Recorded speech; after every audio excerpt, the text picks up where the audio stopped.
Qu'est-ce que c'est que ça?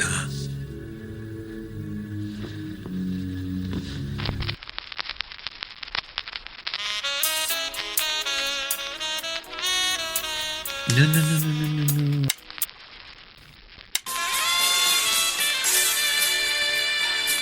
Ah, pardon.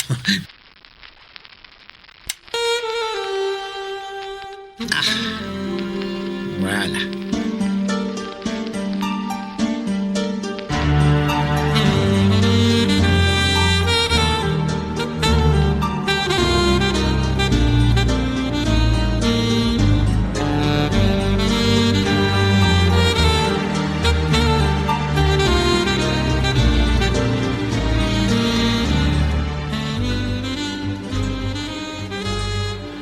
Bonjour et bienvenue pour ce 7e épisode d'Agatha Christie.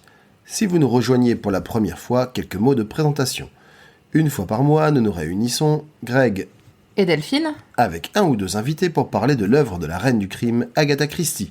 Nous parlerons bien sûr des livres, mais également des adaptations que vous pourriez avoir vues ou vouloir voir et de la place de l'œuvre dans la vie de l'auteur. N'oubliez pas notre concours en collaboration avec le livre de poche sur nos comptes Instagram et Facebook le lundi suivant la parution de cet épisode. Le samedi.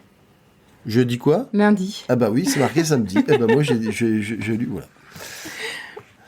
voilà. Pour cet épisode particulier parce que nous allons aborder une œuvre très importante dans la bibliographie d'Agatha Christie qui est Le meurtre de Roger Ackroyd, nous recevons Simon. Bonjour Simon. Bonjour, bonjour. Bonjour. Alors, qui es-tu, Simon ? Alors, je suis podcasterise belge. Je préfère m'identifier avec des pronoms neutres, même si les pronoms masculins ne me dérangent pas à l'usage. Ça fait quelques années que je fais du podcast. J'ai eu l'occasion de travailler sur un podcast sur la cause animale qui s'appelait Les Carencés.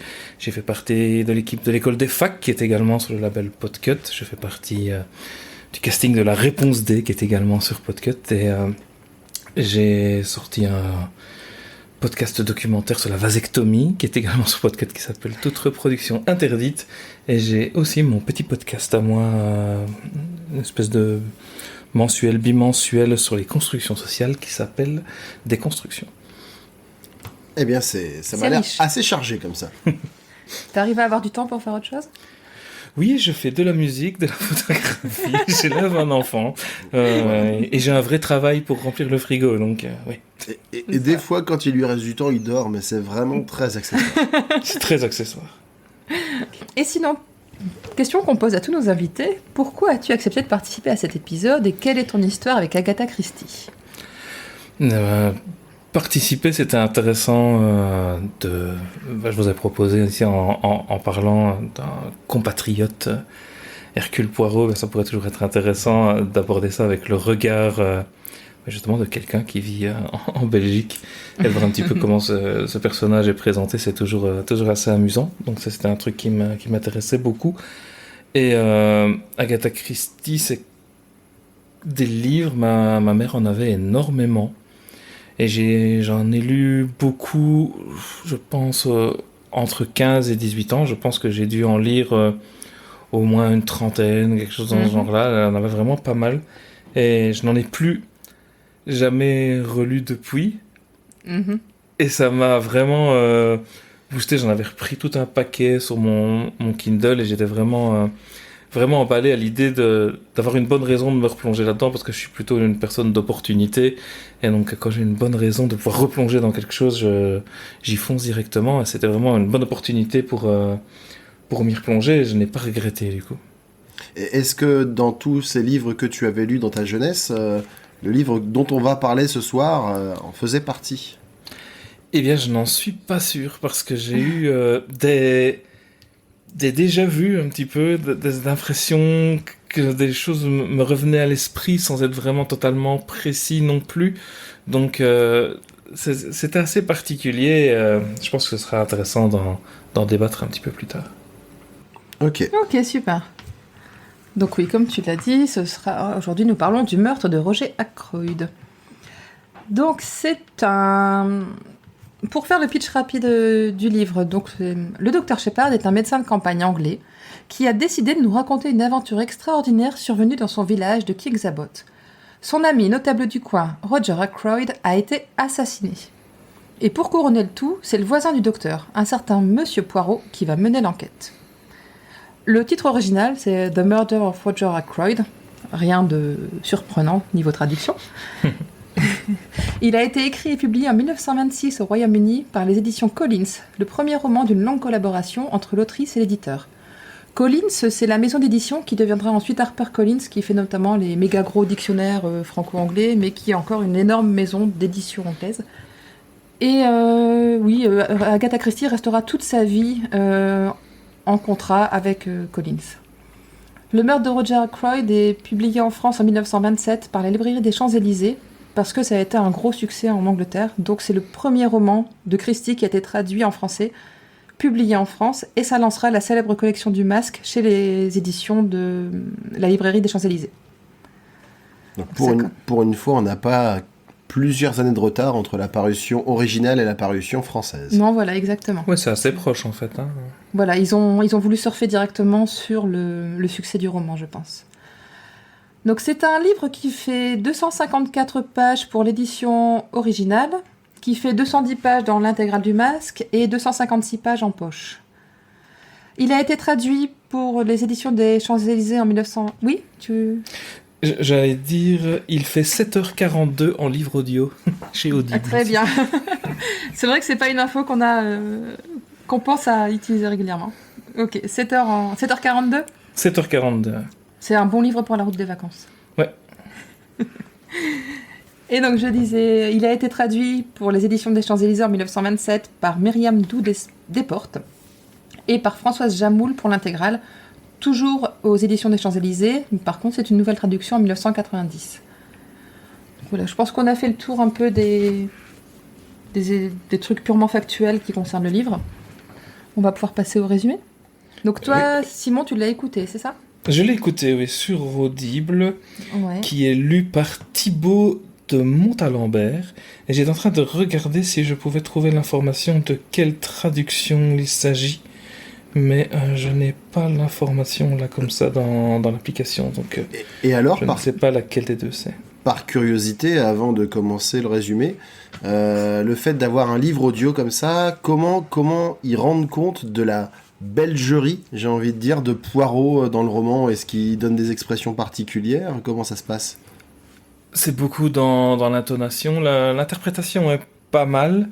C'est assez compliqué parce que là, je suis en train de me faire l'intégrale de The Witcher, où l'acteur est hallucinant. Il fait des quantités de voix, des accents dans tous les sens, les bruits de créatures et compagnie. Donc c'est assez impressionnant. Et revenir à quelque chose d'ici un peu plus soft, entre guillemets, dans l'interprétation est assez intéressant. Mais il incarne vraiment bien le flegme de tous les personnages.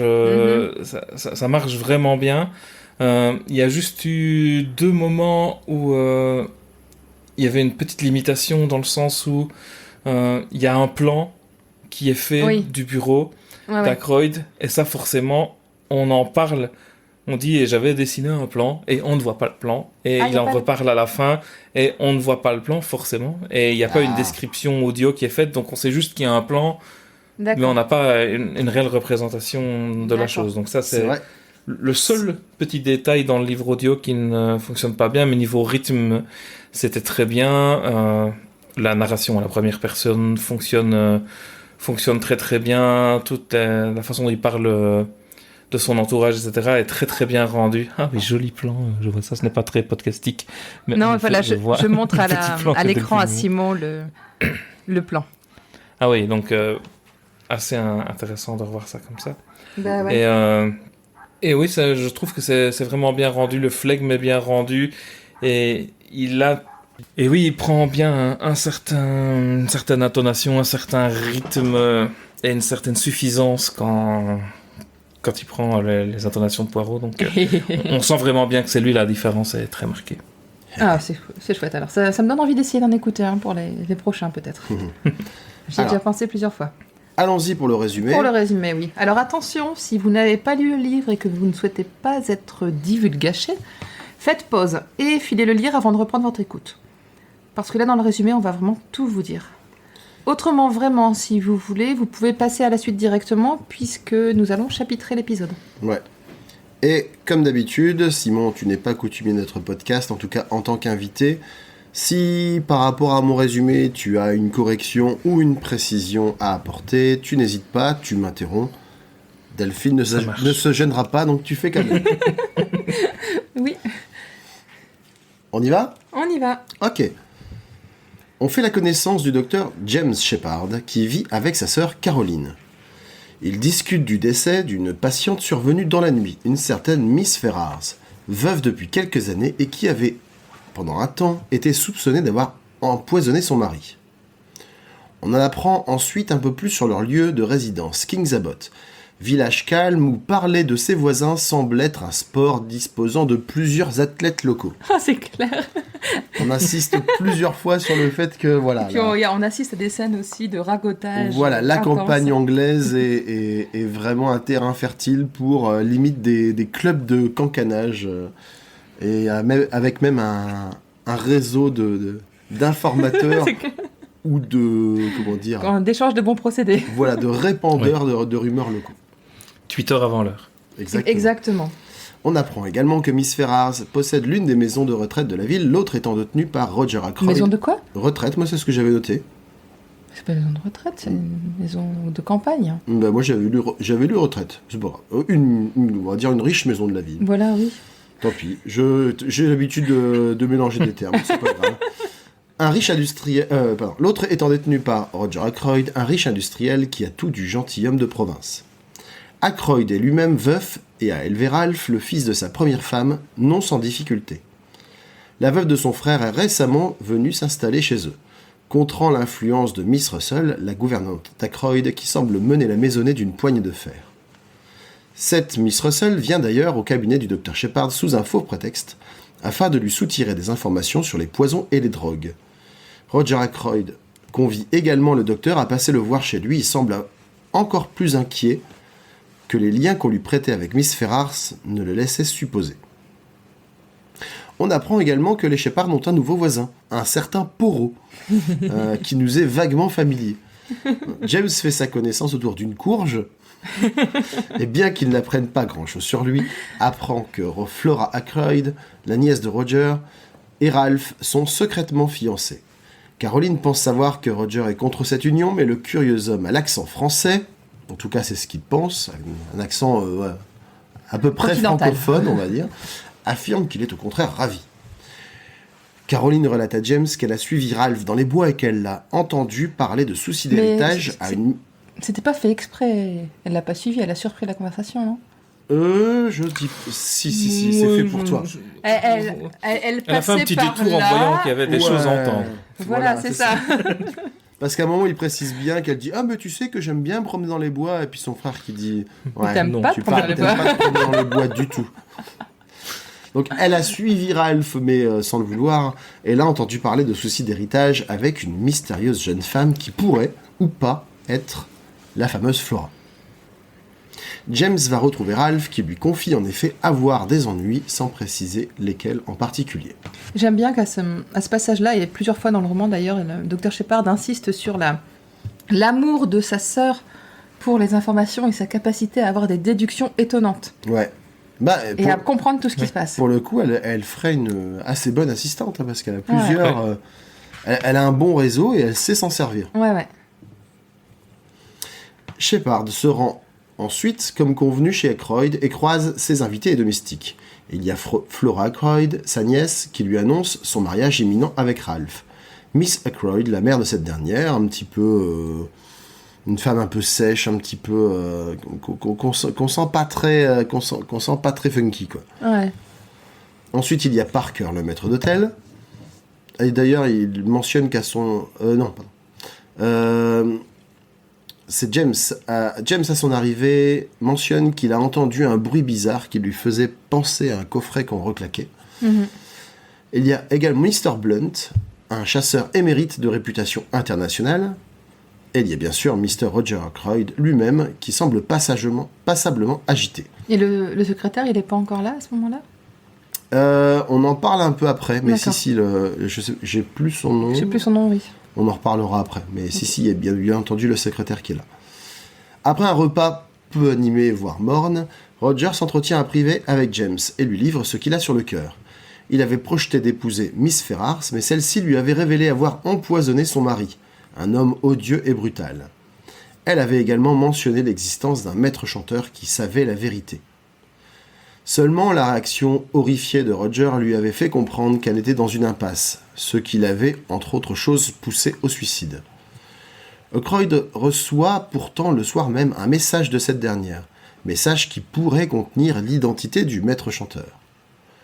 Le docteur est congédié suite à ce message dont il ne connaît que partiellement la teneur. D'ailleurs, il insiste très très lourdement pour qu'Ackroyd lui lise. Mais si, lisez-le devant moi. Voilà. Dites-moi un peu. Et Ackroyd refuse absolument de lire devant le docteur. Il rentre donc chez lui pour apprendre bientôt par un appel de Parker que Roger Ackroyd a été assassiné. Ouais. Alors qu'il retourne chez Ackroyd, il rencontre Parker qui tombe de nu. Mais non, il n'a pas appelé le médecin, mais plus fort encore, il est persuadé que son maître va parfaitement bien. Shepard veut s'en assurer, mais il arrive hélas trop tard. Alors qu'ils enfoncent la porte, Roger Ackroyd est retrouvé mort, poignardé dans le dos. Une fenêtre du bureau est ouverte et comporte des empreintes de bottes près de l'ouverture. La nouvelle se répand dans la maisonnée. Flora, la dernière d'après le peu d'informations qu'on arrive à réunir, la dernière à avoir vu son oncle vivant, est elle aussi informée de la sinistre nouvelle.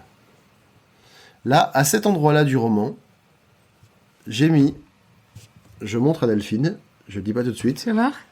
voilà. Ah ouais, il a mis un truc, il avait déjà J'ai tout mis un compris. truc, voilà, donc j'ai mis quel était le nom du meurtrier. J'expliquerai pourquoi. Je l'avais envisagé un tout petit peu plus tôt, Ouais.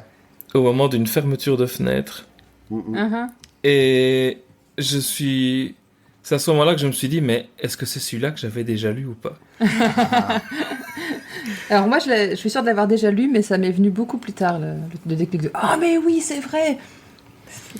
Et j'ai abandonné cette piste-là en me disant non, c'est pas celui-là que j'avais lu, donc je dois faire fausse route. Elle a sûrement pas fait ça dans plusieurs livres. Et donc je suis reparti en mode confiant et en mode, sur la suite.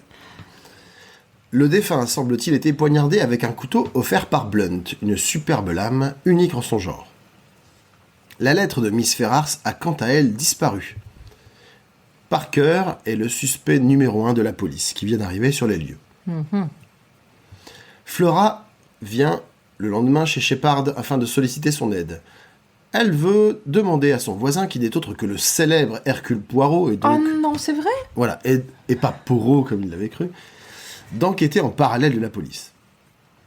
James tente de l'en dissuader, mais rien n'y fait. Ils se rendent donc chez le détective belge, qui accepte à condition que chacun soit prêt à accepter la vérité, quelle qu'elle soit. Une fois sur les lieux, il se montre courtois, voire élogieux avec la police, ce qui facilitera la suite de l'enquête. Il étudie le lieu du crime et détermine que la fenêtre du bureau est un élément déterminant puisqu'elle a servi à faire entrer au moins une personne. On apprend que l'appel que Shepard a reçu vient de la gare, quelques minutes avant le départ d'un train pour Liverpool. Et un pour Londres aussi. Ouais. L'inspecteur Raglan, qui est chargé de l'affaire, se vante de son côté méthodique et énonce ses multiples théories. On évoque également le mystérieux jeune homme que Shepard aurait croisé, car en se rendant sur les lieux le soir du meurtre En de quittant? Roger... C'était en partant? Non, je crois que c'était C'est en y partant allant. après le dîner, il a croisé quelqu'un qui lui a demandé la route de la maison. Ok. Enfin, bref. Poirot s'interroge sur le pourquoi du coup de fil à Shepard. J'ai noté entre parenthèses, et moi aussi. Il finit par trouver un indice dans un cottage abandonné sous la forme d'un petit morceau de chiffon blanc, ainsi qu'un tube de plume. Poirot se félicite que le docteur, tel un Hastings, le suive partout et lui apporte son aide. C'est une des nombreuses références à Hastings qu'il y a tout du long du roman. Ouais, c'est vrai que c'est le premier roman d'Hercule Poirot sans Hastings, et on le sent quelque part un peu orphelin. Complètement. D'ailleurs, il fait un portrait d'Hastings à un moment que j'ai trouvé assez émouvant en disant que Sur la Finalement, fin, ouais. qu'il était pas si bête que ça. Et, bon, il avait pas toutes les déductions bien placées où il fallait, mais il était quand même quelqu'un de vachement bien. Voilà, il utilise très mal les éléments qui sont à sa disposition. C'est ça. Mais Ouais. il sait remettre en évidence involontairement. Par contre, Et il rédige des résumés incroyables. Ouais, et par Ouais. contre, il passe complètement sous silence toutes les informations qu'il fournit au suspect qu'il ne devrait pas. Dans le roman, dans l'enquête précédente, il avait carrément permis à l'une des suspectes d'arriver sur... et de mettre la main sur l'arme du crime et de partir avec. Enfin, voilà, Hastings, vraiment l'aide idéale, quoi. Chut. Mais, Ils ont eu plein d'autres enquêtes après. mais où comme ils dirait avaient l'autre, fait des bêtises. on l'aime bien au village. Poirot et Shepard font un tour dans le parc et surprennent une conversation entre Flora et Blunt. Celui-ci dévoile maladroitement ses sentiments à Flora qui ne semble pas, de manière assez surprenante, complètement insensible. À savoir qu'au début, elle le chambre un petit peu sur son grand âge, tout ça, elle le fait passer pour un ancêtre. Puis quand il lui dit « Ouais, mais bon... si je reste, c'est un peu pour vous. » Et elle dit « Bah oui, restez pour moi. » Puis ça semble prendre une tournure inattendue. Elle Surtout qu'elle révèle est en outre... fiancée quand même. Hein Elle est fiancée. Elle est fiancée et puis elle est quand même beaucoup plus jeune que lui. Elle révèle en outre que Roger lui a légué 20 000 livres et qu'elle se sent coupable de ne pas être plus triste, car cette somme sonne pour elle comme une liberté dont elle n'a jamais pu jouir jusqu'ici. Poirot signale sa présence, un peu tardivement, en mode oh là là, moi je veux pas profiter de la situation alors qu'il a écouté quand même toute la conversation jusque-là, et les interroge avant de récupérer, tout en faisant mine d'échouer, une alliance au fond d'un bassin, sur laquelle est écrit « Avec l'amour de R, le 13 mars ». Mais qui est donc ce mystérieux R ? Roger ? Je ne sais pas. Nous le saurons plus tard. On en apprend un peu plus sur les détails du testament. Des intérêts de 10 000 livres en action pour Miss Ackroyd, 20 000 livres, comme elle l'avait mentionné, pour Flora, 1000 livres pour Miss Russell, et 50 livres pour la cuisinière. Pour le reste, toutes les propriétés et l'argent vont à Ralph, qui est, quant à lui, toujours introuvable. On apprend également que Mr. Ackroyd avait mis à disposition 100 livres pour payer le personnel dans sa chambre, mais seulement 60 livres sont retrouvés dans sa cachette habituelle. Le personnel de maison est interrogé, ainsi que le Major Blunt. Hercule, entre guillemets, modeste Poirot. On ne manque pas en général de s'envoyer quelques fleurs, hein, c'est important. Envoie Shepard vérifier les références d'une des femmes de chambre. Quand James rentre chez lui, il apprend que Poirot a demandé à Caroline de lui parler de ses patients, notamment Miss Russell. Elle lui a ainsi parlé de la rencontre de Ralph avec une inconnue. Poirot corrige quelques pistes de la police, notamment à propos des empreintes, confronte une première fois les différents protagonistes, à savoir Blunt, Mrs. et Miss Ackroyd, Shepard, Raymond. Voilà, c'est Raymond le nom du secrétaire. Raymond, ouais. D'abord pour leur demander de révéler où se cache Ralph, s'ils le savent, mais également pour leur intimer d'arrêter de lui cacher des choses parce qu'il en est certain, ils ont tous au moins un truc à cacher. Il a aussi dissuadé Flora de faire annoncer ses fiançailles avec Ralph dès le lendemain. Poirot fait ensuite le point avec Shepard, qu'il compare souvent à Hastings, tu l'avais dit, et lui indique que pour lui, trop de pistes mènent vers Patton, donc Ralph Patton.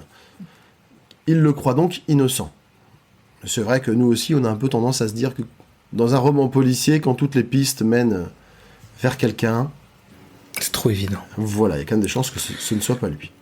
Mais je ne me rappelle plus, est-ce qu'on explique pourquoi Poirot décourage vraiment Flora d'annoncer les fiançailles finalement?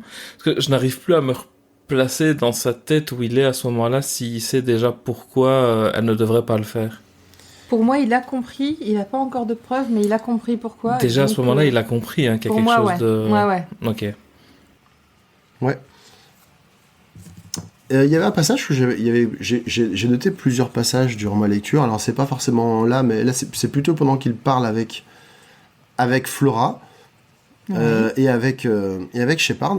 Et on s'était fait une réflexion, ces petites digressions sur la sexualité de Poirot, Oui. notamment sur ses relations avec Hastings.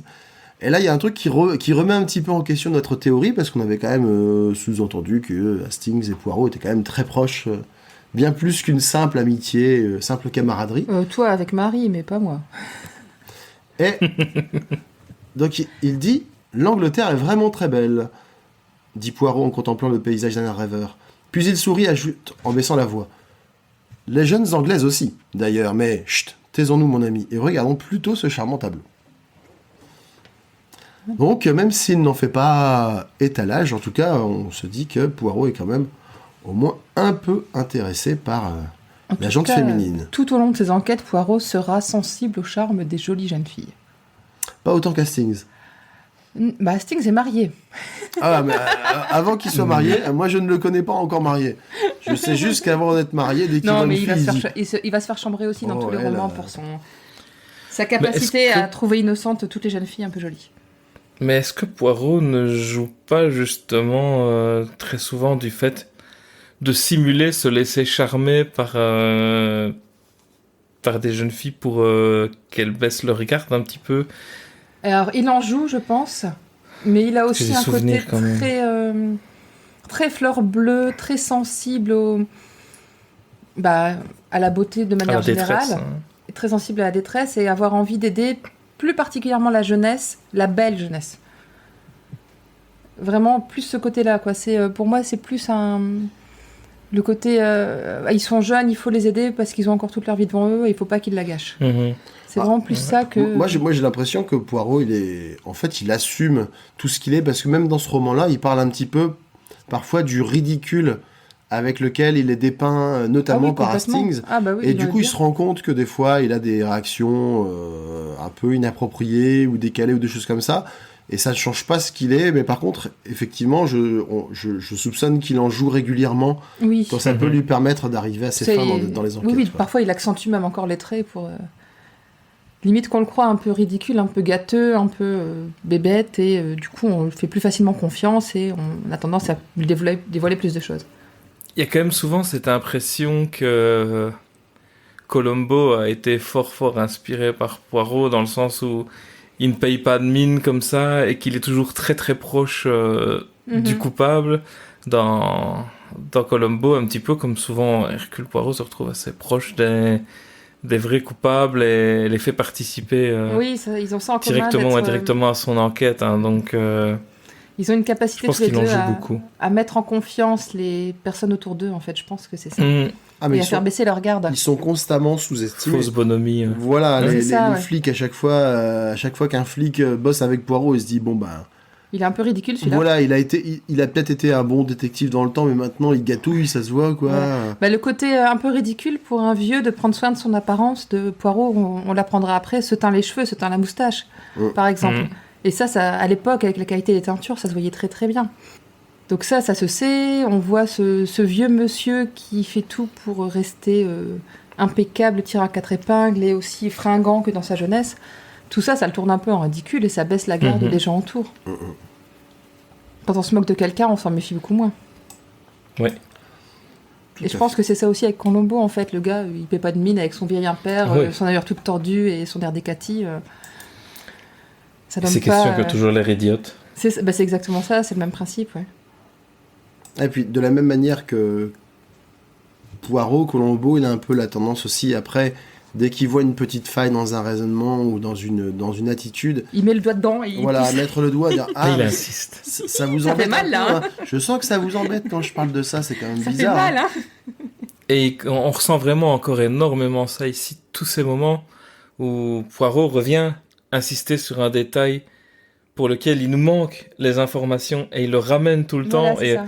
C'est ça. et ça nous tourne dans la tête. On se dit, mais pourquoi est-ce qu'il Le- ramène cet élément? C'est Pourquoi ça. il le ramène constamment? Ce qui Le coup de la bergère. c'est cette histoire de coup de téléphone. Là, c'est la bergère.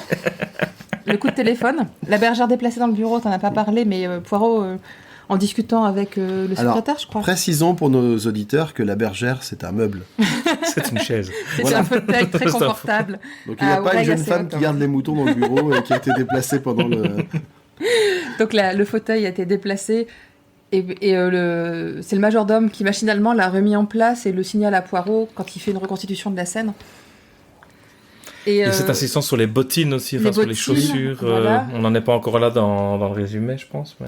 On en parle déjà un petit peu. On en parle déjà un peu. On en ouais. parle déjà en Il en filigrane. parle dès le début aussi des chaussures. Oui. Enfin, il y a plein de Ouais. petites choses comme ça sur lesquelles il insiste. On se dit, mais ça vient faire Pourquoi quoi là-dedans, quoi?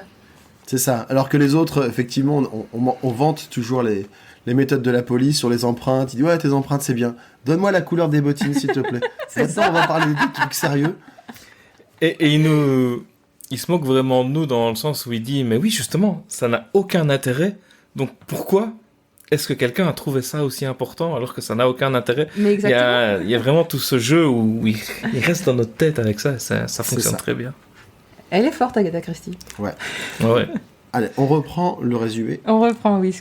Donc, Shepard a été demandé par Miss Ackroyd qui veut lui avouer quelque chose. Elle n'a pas tout révélé à Poirot, ce dont d'ailleurs personne ne doutait.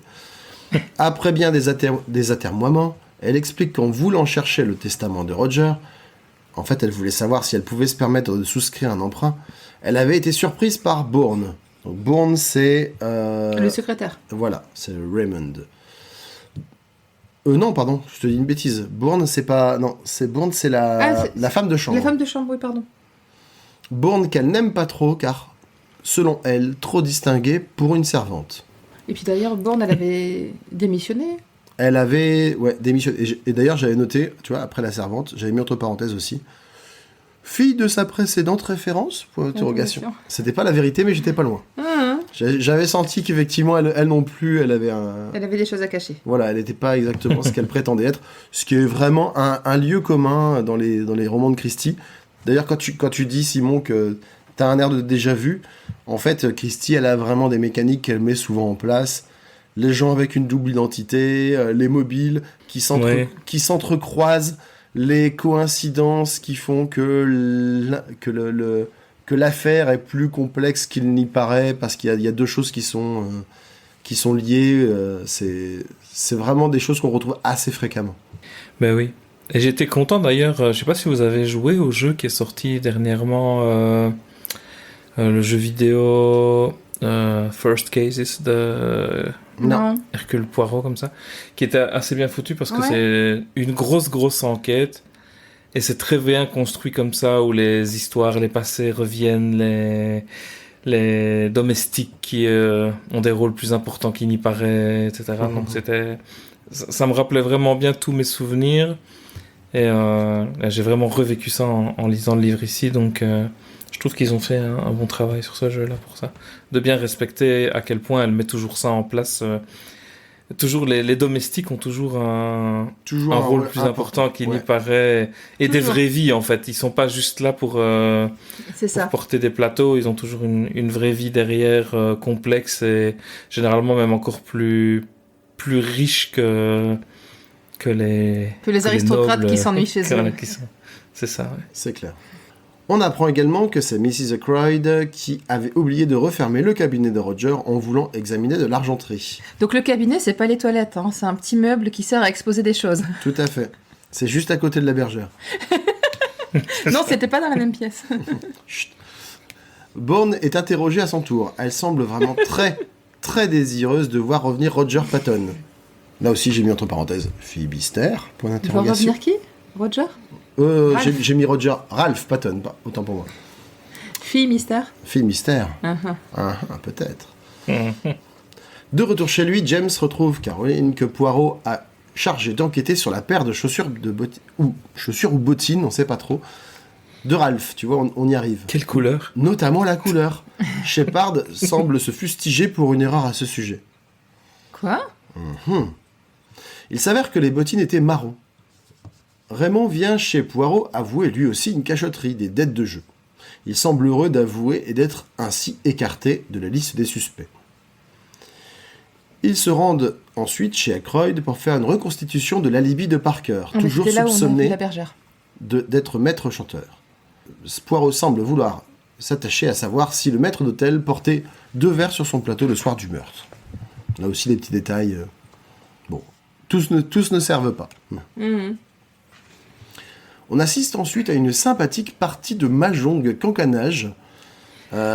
Juste la reconstitution où il a mis Flora avec lui comme complice, C'est ça? Bah, complice, Oui. oui ou non. Pour Elle, piéger elle Parker participe dans la à la reconstitution. reconstitution, mais je pense que globalement, c'était simplement pour voir leur réaction. Ouais. C'était pour valider sa théorie selon laquelle Flora n'avait pas pénétré dans le bureau, ouais.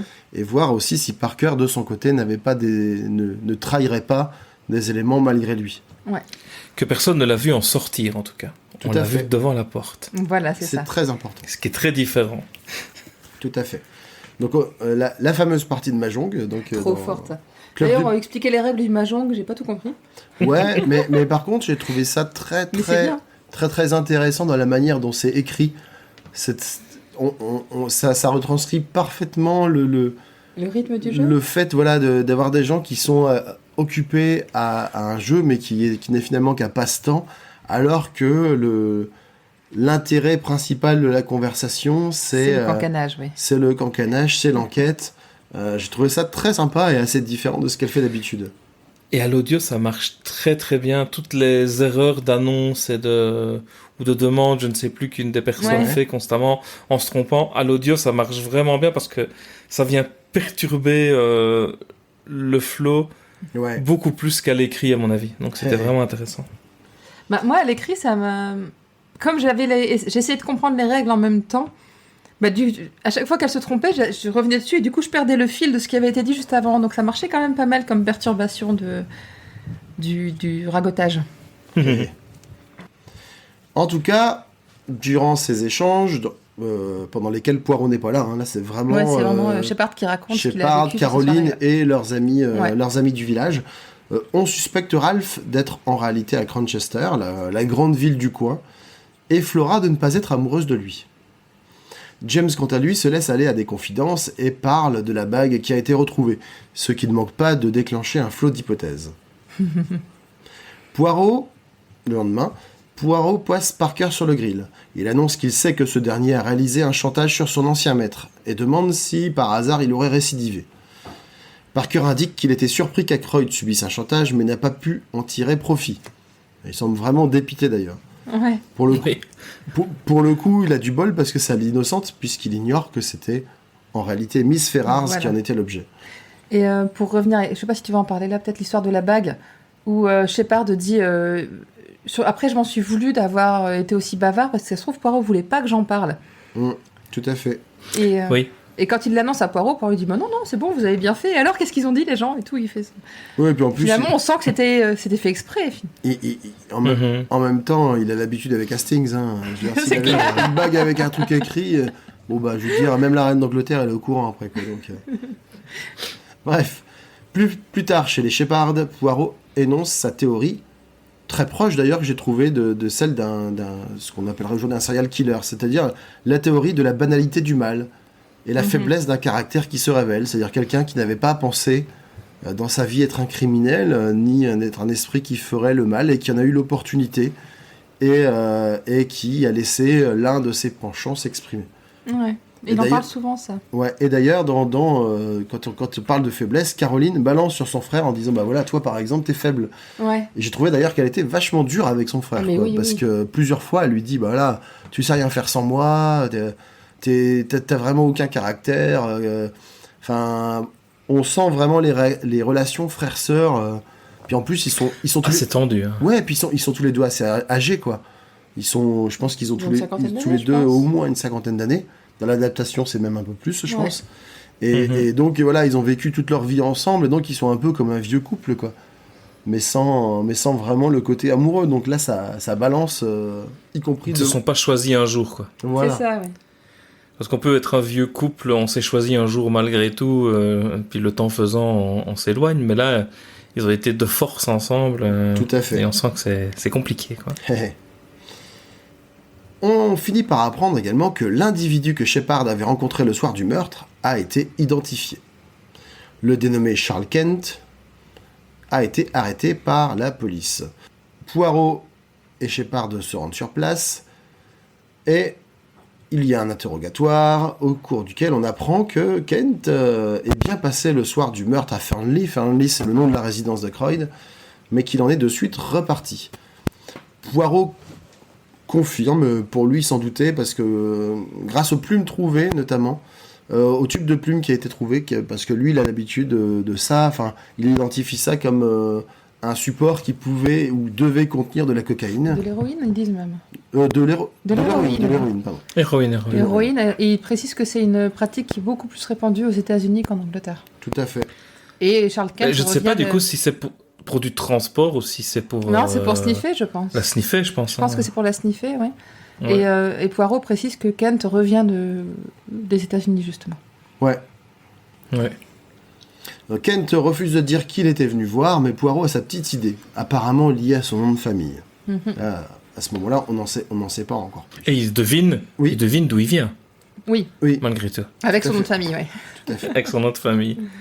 Et l'autre n'apprécie pas trop C'est ça. ce petit commentaire d'ailleurs. Ouais, parce qu'il dit, ouais, c'est ça. Il dit, Mais vous êtes du Kent, non en général, un nom de famille peut donner une indication sur l'origine de quelqu'un. Des fois non, mais des fois oui, n'est-ce pas? Puis clin d'œil, et puis l'autre, il a un peu tendance à s'énerver. Quoi, parce que je m'appelle Kent, et puis regard insistant et colère. C'est ça. C'est ça, ouais. Moi, je m'appelle Kent, quoi, je pourrais être de la famille de Superman. Ah, t'avais pensé à ça? Eh non, rien du tout. Ensuite, Poirot va chez Flora la confronter quant au vol d'argent. Il l'accuse d'en être à l'origine, ce qu'elle finit par avouer. Le Major Blunt, qui est présent, tente de la couvrir, mais Poirot n'est pas dupe.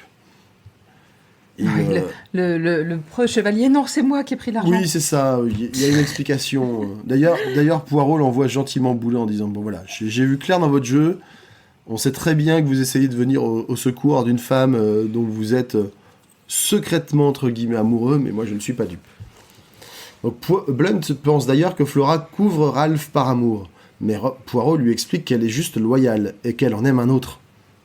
La Blunt fait « Quoi ?»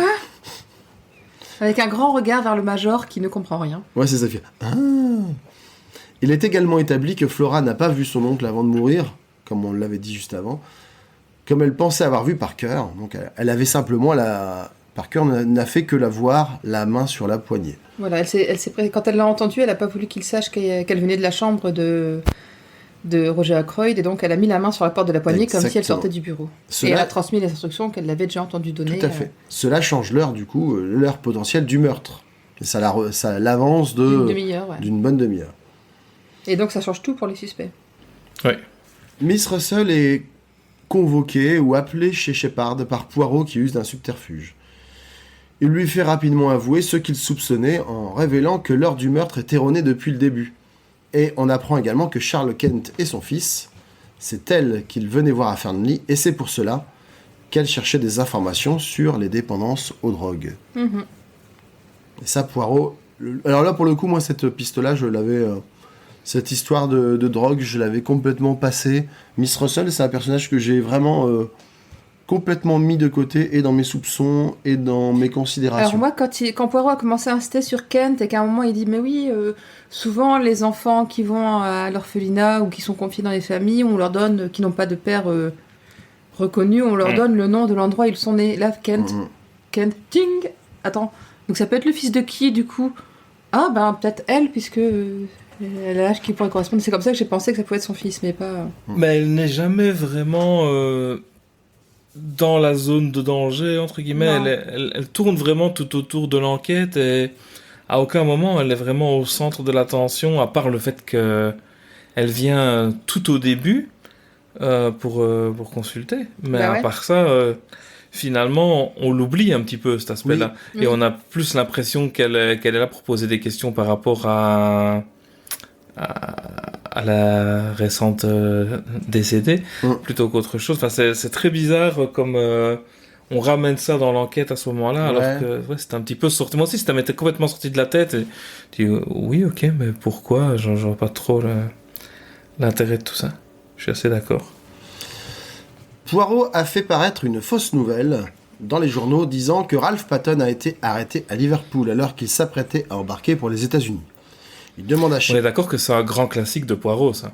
les fausses nouvelles. Alors, Je sais pas. nous Je me pour souviens l'instant, pas trop, mais c'est pas impossible que ça devienne la désinformation, que ce soit. Je un pense que classique. Sherlock Holmes a déjà utilisé ce subterfuge. Ou les fausses petites annonces ou les choses comme ça. Mais à part ça, je sais pas, non. Ah, mais j'ai l'impression, tu vois. après tu sais, on en est à l'œuvre 7 de Christie. C'est ça. Sur Il y a- 56, je crois, de Voilà, mémoire. dont un paquet d'enquêtes d'Hercule Poirot, donc on aura largement le temps d'utiliser de nouveau ce... Peut-être t'es en avance sur nous. Peut-être. Poirot demande à Shepard d'inviter les habitants de Fernley à une réunion où il pourrait exposer cette idée, les fameuses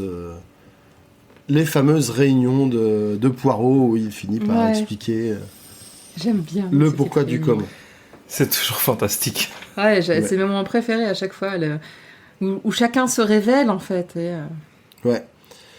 Alors qu'il est allé annoncer la nouvelle, James a du mal à se sortir des griffes de Mrs. Ackroyd, qui l'informe des fiançailles de Flora avec Hector Blunt, ce dont elle est ravie. L'amour triomphe, comme souvent grâce à Poirot. Poirot, le messager de l'amour.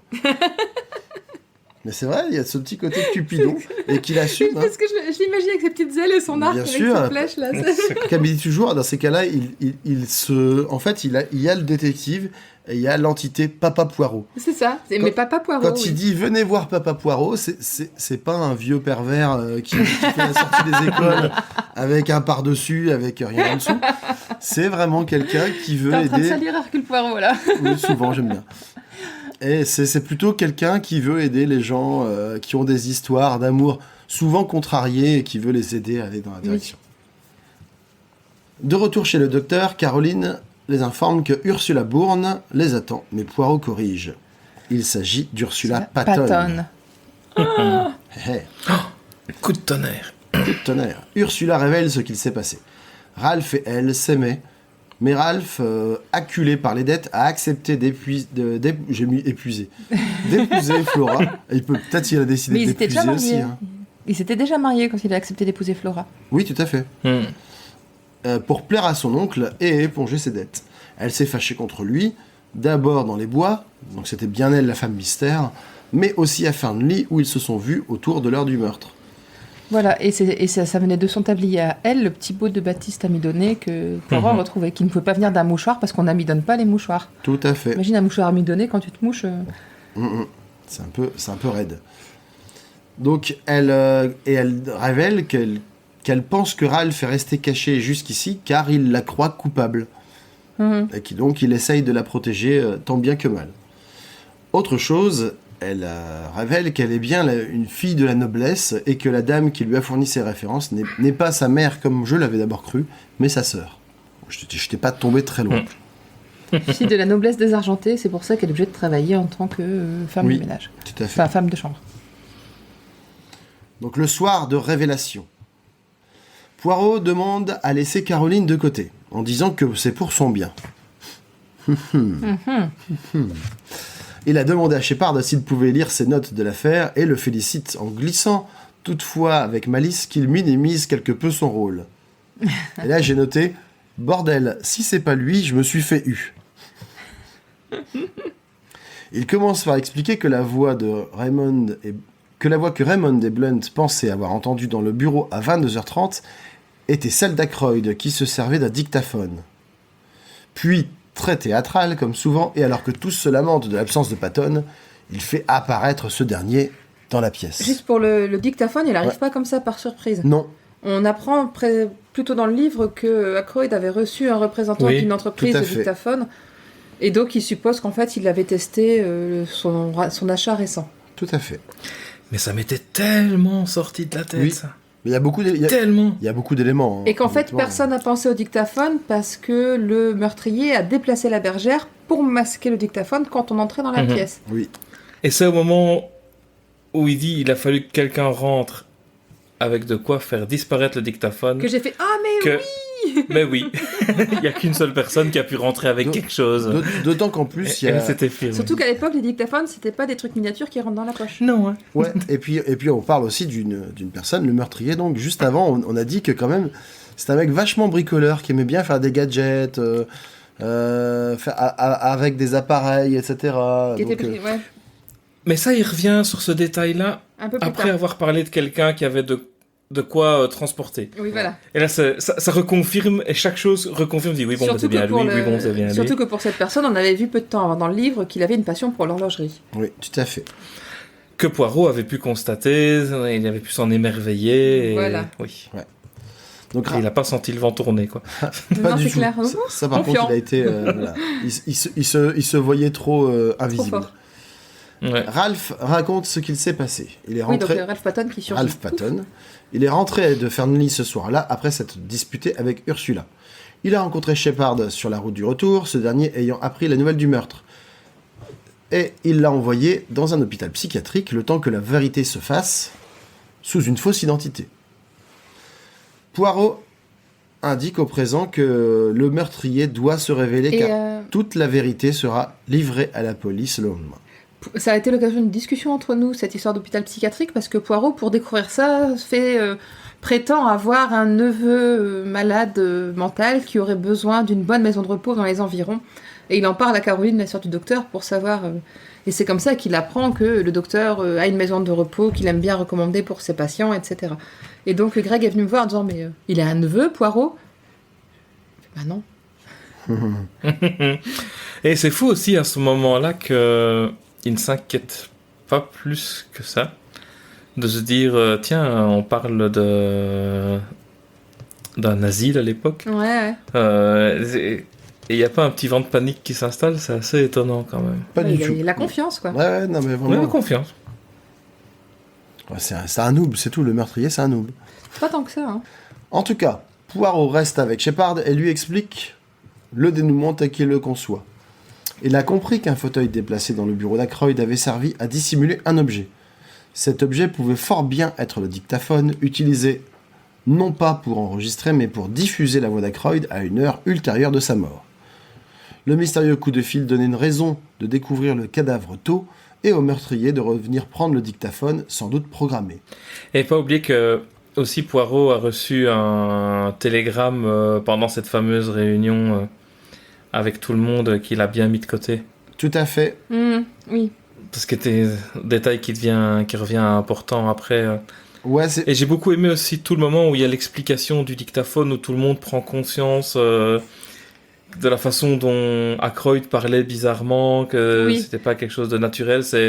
Ça rendait très bien aussi dans le flow du texte, je trouve. Mais pour le coup, là aussi, hommage à Agatha quand même, parce que je pense qu'à l'époque, un dictaphone, c'était quand même un dispositif assez novateur. Ouais. Oui, mais elle s'y intéressait parce que ça lui permettait de s'enregistrer. Elle en avait un, en fait. Ouais. Ça lui permettait de s'enregistrer pour écrire. Donc c'est quelque chose qui lui était familier. Mais très rapidement, finalement, au bout de quelques années, elle s'est dit, bah, tiens, si je l'intégrais dans une de mes enquêtes, et c'est un élément déterminant en plus, donc c'est plutôt malin. Ouais, très bien vu. Les traces de bottes de Ralph étaient clairement faites pour porter les soupçons sur lui. Tous ces faisceaux d'indices portaient finalement vers une seule personne, le docteur Shepard. J'ai mis en grand « Yes !» Mais c'est lui qui nous parle depuis le début du Mais Mais livre. c'est une trahison. Mais oui.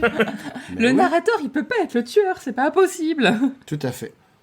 Ça, c'est la réaction des Anglais, en fait, quand ils ont découvert le bouquin. c'est- Ouais. Ouais. Poirot explique enfin qu'il a aussi résolu le mystère de l'appel, comme tu le disais Simon. Il a demandé à l'un de ses patients de déposer... Shepard, avait demandé à l'un de ses patients de déposer un pli chez un autre patient, puis de l'appeler afin de prendre le train. L'appel était donc bien réel, mais Avant le de prendre le contenu... Après, pardon. Bah, ce que j'ai dit, avant de L'appeler. prendre le train. T'as dit à fin. Hein, je dis avant, c'est parce que j'ai bafouillé. L'appel était réel, mais le contenu ne l'était pas. On assiste enfin aux aveux par écrit de Shepard, qui conclut en choisissant la mort par Véronal plutôt que d'être attrapé. Et plutôt que de devoir faire face à sa sœur qui découvre la vérité. Ben oui. Ça, c'est important, il le dit bien. Hein, il voit pas comment il pourrait faire face à sa sœur après tout ça. Mais il espère que sa sœur n'apprendra jamais. C'est ça. Mais il est en train de rédiger C'est confession complète, oui. un document qui raconte tout, donc c'est Bah, assez particulier. ouais, je sais pas comment Poirot compte se dépatouiller, mais il me semble qu'à la fin du roman, il lui explique plus ou moins qu'il essaiera un peu de couvrir le gars si jamais il Ouais. fait les confessions.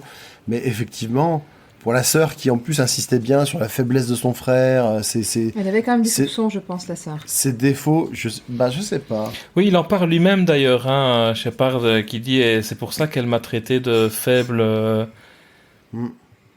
Ouais, J'aime mais bien, c'est que Shepard a envisagé de publier son manuscrit comme récit d'une défaite de Poirot. oui, Oui, ça c'était grandiose. Ça, aussi. c'était pas mal, ouais. Et j'ai bien aimé aussi, il y avait un passage que j'avais noté, que j'avais mis de côté comme ça. Attends, je le retrouve. Hop. Et je serais très intéressé, pendant que tu cherches, de voir à quoi ça ressemble dans le livre, tout le moment où Poirot fait comprendre à Shepard qu'il a compris que c'est lui, Mhm. parce qu'on rentre dans un pur dialogue dans l'audiobook, où Ouais. c'est les deux se répondent. Oui. Et il n'y a plus du tout de... Il n'y a plus du tout de narration, il n'y a pas de dit telle personne à telle personne, enfin c'est très ligne par ligne, et je me demandais du coup si ce sont vraiment Oui, alors, des lignes de dialogue qui s'enchaînent dans je le sais livre. pas quoi. si c'est exactement Je comme suis en ça, train mais de oui, regarder, il y justement. a un affrontement où en gros, à un moment, Poirot dit je sais que c'est toi. c'est ça. Donc L'autre ça dit finit ok, comme ça, en fait. mais vas-y, t'as aucune preuve.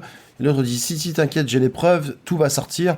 Et surtout, ne t'avise pas de t'en prendre à moi parce que Ouais. crois Ouais, bien voilà. que si Donc, j'avais pas une assurance que tout se passe comme je le veux, je me baladerais pas avec un meurtrier potentiel. Quoi. Bah, là, Poirot fait. Il est tout seul avec Shepard, il fait. Et maintenant que tout est clair, récapitulons. Notre meurtrier est donc une personne qui est allée aux 3 Marcassins dans la journée, et qui était assez liée avec Mr. Ackroyd pour savoir qu'il venait d'acheter un dictaphone. Une personne qui s'intéressait à la mécanique, qui a eu l'occasion de prendre le poignard dans la vitrine avant l'arrivée de Miss Flora, et qui disposait du réceptacle nécessaire pour cacher le dictaphone. Une sacoche noire, par exemple. Donc là, il commence à mettre des gros signaux. Ouais, là c'est violent. Ouais, l'autre- Et- Personne qui et a fermé la continue. et fenêtre. l'autre, tu fais Enfin. mais de qui tu parles? Enfin, une personne qui est restée seule dans le cabinet de travail pendant quelques minutes après la découverte du crime, au moment où Parker téléphonait à la police. Je n'en vois qu'une, le docteur Shepard. Et on a tout de suite après, donc le nouveau chapitre qui s'appelle Rien que la vérité. Un silence de mort régna pendant une longue minute. Et après, on enchaîne les dialogues où ils se... Ouais. Ok, donc ça ressemble vraiment Ouais. bien à ça. Tout à fait. J'ai bien aimé, du coup, justement, dans les confidences un petit peu de Shepard. À un moment, il dit « Je n'aurais jamais pensé que Parker s'aviserait de ce détail. Mhm. Logiquement, il aurait dû, dans son trouble, se précipiter sur le corps sans rien voir d'autre. » Il parle de la bergère bergère, déplacée. Ouais. J'avais compté sans cette espèce de sixième sens des domestiques bien stylés. J'étais très, Cette phrase, elle est j'étais très surpris de magique. cette tournure. Les domestiques bien stylés, tu vois. bien stylé. Ouais, bien stylés, rien ne leur échappe. Bien stylé le gars. Stylé, Mais franchement. c'est des domestiques de bonne maison qui font bien leur Ah, travail. bah, il est bien stylé. Oui, mais cette phrase, elle tue quand même. Faut Ah, admettre. c'est comme C'est vrai que dans le... une autre expression que j'avais lue aussi, qui est peut-être une traduction un peu libre. Hein, c'est quand Kent se fait interroger. À un moment, on lui dit bah et alors Roger Ackroyd, c'est toi qui l'as tué. Il dit alors c'est ça. On a repassé un vieux singe à faire une lit et vous voulez me coller ça sur le dos. J'ai bien. On a repassé un vieux singe. Oui, écoute, je ne connaissais pas l'expression, mais merci. Mais je serais intéressé de voir un petit peu la différence entre les deux traductions. Du Ah coup, oui. s'il y a une traduction plus récente qui a Ouais. été faite et Ouais. Bah, à quoi ressemble le texte. Parce Et puis, que c'est... ah ouais, la VO. hein. Il me semble que j'ai pas trouvé le traducteur pour le livre de poche, mais à chaque fois que nos invités avaient une édition livre de poche, c'était pas le même traducteur que nous. Donc je pense qu'il y a une nouvelle traduction qui a été faite pour la nouvelle édition là. Donc faudrait Mais voir j'ai si trouvé elle est le modernisée. texte très enfin c'est tellement bien écrit. On a évidemment qu'une traduction, donc on ne sait pas exactement comment c'est adapté, mais je trouve qu'il y a une telle dynamique dans le texte et il n'y a pas de temps mort. C'est brillant quand on pense J'aime que bien. c'est quand même tout le début de sa carrière, quoi. C'est ça. C'est son 7e roman, mais elle a quand même une trentaine d'années là, hein, donc je sais plus, elle est née en... Ouais, elle a pas loin de 40 ans quand même. Donc elle a quand même vécu derrière, ça se sent dans son écriture, Ouais. je pense. Mais elle a dû enchaîner les livres après. Un par an. Purée. Là, on est sur, même plus, parce que là, le tome 2 de l'intégrale, c'est les années 26-30 et il y en a 6 dedans. Ok. Bah, en même temps, elle a vécu une période difficile en 1926, donc elle a Ouais. écrit, tu vois. Ah, c'est pas Gérard Martin qui va écrire aussi vite. Hein. On peut compter sur Game of Thrones, quoi. Et donc là, Shepard dit qu'il avait peur de sa sœur. Il dit, j'avais surtout peur de Caroline. Je m'étais mis en tête qu'elle finirait par deviner. Cette allusion qu'elle avait faite un jour à ma faiblesse de caractère n'était-elle pas étrange ? Tu Possible. l'as senti venir ? Ouais. Mais elle ne saura jamais la vérité, comme le dit Poirot, il me reste une issue. Je peux lui faire confiance, il s'arrangera avec l'inspecteur Ragland. Je n'aimerais pas que Caroline sache, elle m'est très attachée et elle est si fière. Ma mort lui fera de la peine, mais aucune peine ne dure. Oh, il est dur quand même. Dur avec lui-même, du coup. Et en fait, ouais, donc le manuscrit, il va l'envoyer par courrier à Poirot directement. Donc sa sœur tombera pas dessus quand elle le trouvera. Oui. Après, on peut quand même se dire que il va bien falloir trouver une histoire à raconter à la presse et dans le club de cancanage. Ouais, mais j'aime bien la dernière phrase du roman. Le roman se termine par « Ah, si seulement Hercule Poirot n'avait pas pris sa retraite et n'était pas venu chez nous cultiver des courges. » C'est clair. Tout à fait. J'aime bien. Puisqu'on a déjà commencé un petit peu à donner nos avis, Simon, t'avais commencé à dire que t'avais bien apprécié cette lecture. Ouais, franchement, ça m'a complètement réaccroché. Je trouve que il y a plusieurs choses à prendre en compte. Il y a l'écriture en elle-même. Bon, on juge une adaptation ici, forcément. On n'a pas lu le texte original. Mais il y a une dynamique, il n'y a pas de temps mort. Alors que ça se passe à une époque qui, finalement, apporte beaucoup de simplicité. Parce que le fait que ça se passe dans des années où la technologie qu'on a aujourd'hui dans les histoires, qu'on lit aujourd'hui, qu'on voit aujourd'hui, il y a beaucoup d'interactions qui sont possibles très rapidement. Et tout ce qui se passe à cette époque-là ralentit absolument tout le temps. Et je trouve que ça apporte vraiment quelque chose de très spécial à cette histoire. Le fait qu'il faille attendre qu'un appel soit envoyé sur un bateau, que la police met du temps à revenir avec des informations. Enfin, tout est long tout le temps. On peut pas juste passer un coup de fil. On peut pas interagir aussi rapidement. Tu remarques que dans beaucoup de séries policières qui sortent maintenant, on revient beaucoup aux années 80, voire 70. Et je pense que c'est pas que parce que c'est des périodes qui invitent à la nostalgie, c'est aussi parce que les enquêtes se déroulent différemment, parce qu'effectivement, là, il n'y a pas de texto, il n'y a pas Internet pour il n'y a pas Wikipédia sur ton téléphone. C'est ça, il n'y a pas Internet pour aller chercher l'information en 30 secondes. Donc du coup, il faut aller dans la bibliothèque, on risque de se faire attraper. Ça aide à poser, exactement, ça aide à poser. Ouais, moi, je trouve qu'on retrouve pas mal ça avec, dans les livres de Fred Vargas, avec le commissaire Adamsberg, qui est un peu rétif à tout ce qui est technologie. Et du coup, il a aussi cette tendance à prendre le temps, à aller chercher, à attendre, etc. Et ça donne un rythme aussi qui est très, très, très addictif dans Fred Vargas. C'est mon autre auteur fétiche de romans policiers, en fait. Qui veut faire un podcast de Fred Vargas avec moi ? Faudrait que je découvre. Mais je trouvais ça vraiment, vraiment agréable à ce niveau-là. J'ai beaucoup aimé l'enquête. Le truc dont j'hésite à parler au tout début de l'épisode ici, c'est... j'ai l'impression que ce procédé a été utilisé dans un livre que j'ai lu dans mon adolescence. C'est pour ça que je ne sais pas si j'ai lu celui-ci ou pas. Ouais. Mais je me rappelle très clairement avoir lu un Agatha Christie où la personne qui racontait l'histoire était le meurtrier. C'est vraiment ça qui m'a étonné. Je me suis dit, mais j'ai pas l'impression que c'était cette histoire-là. Donc à mon avis, c'est pas lui.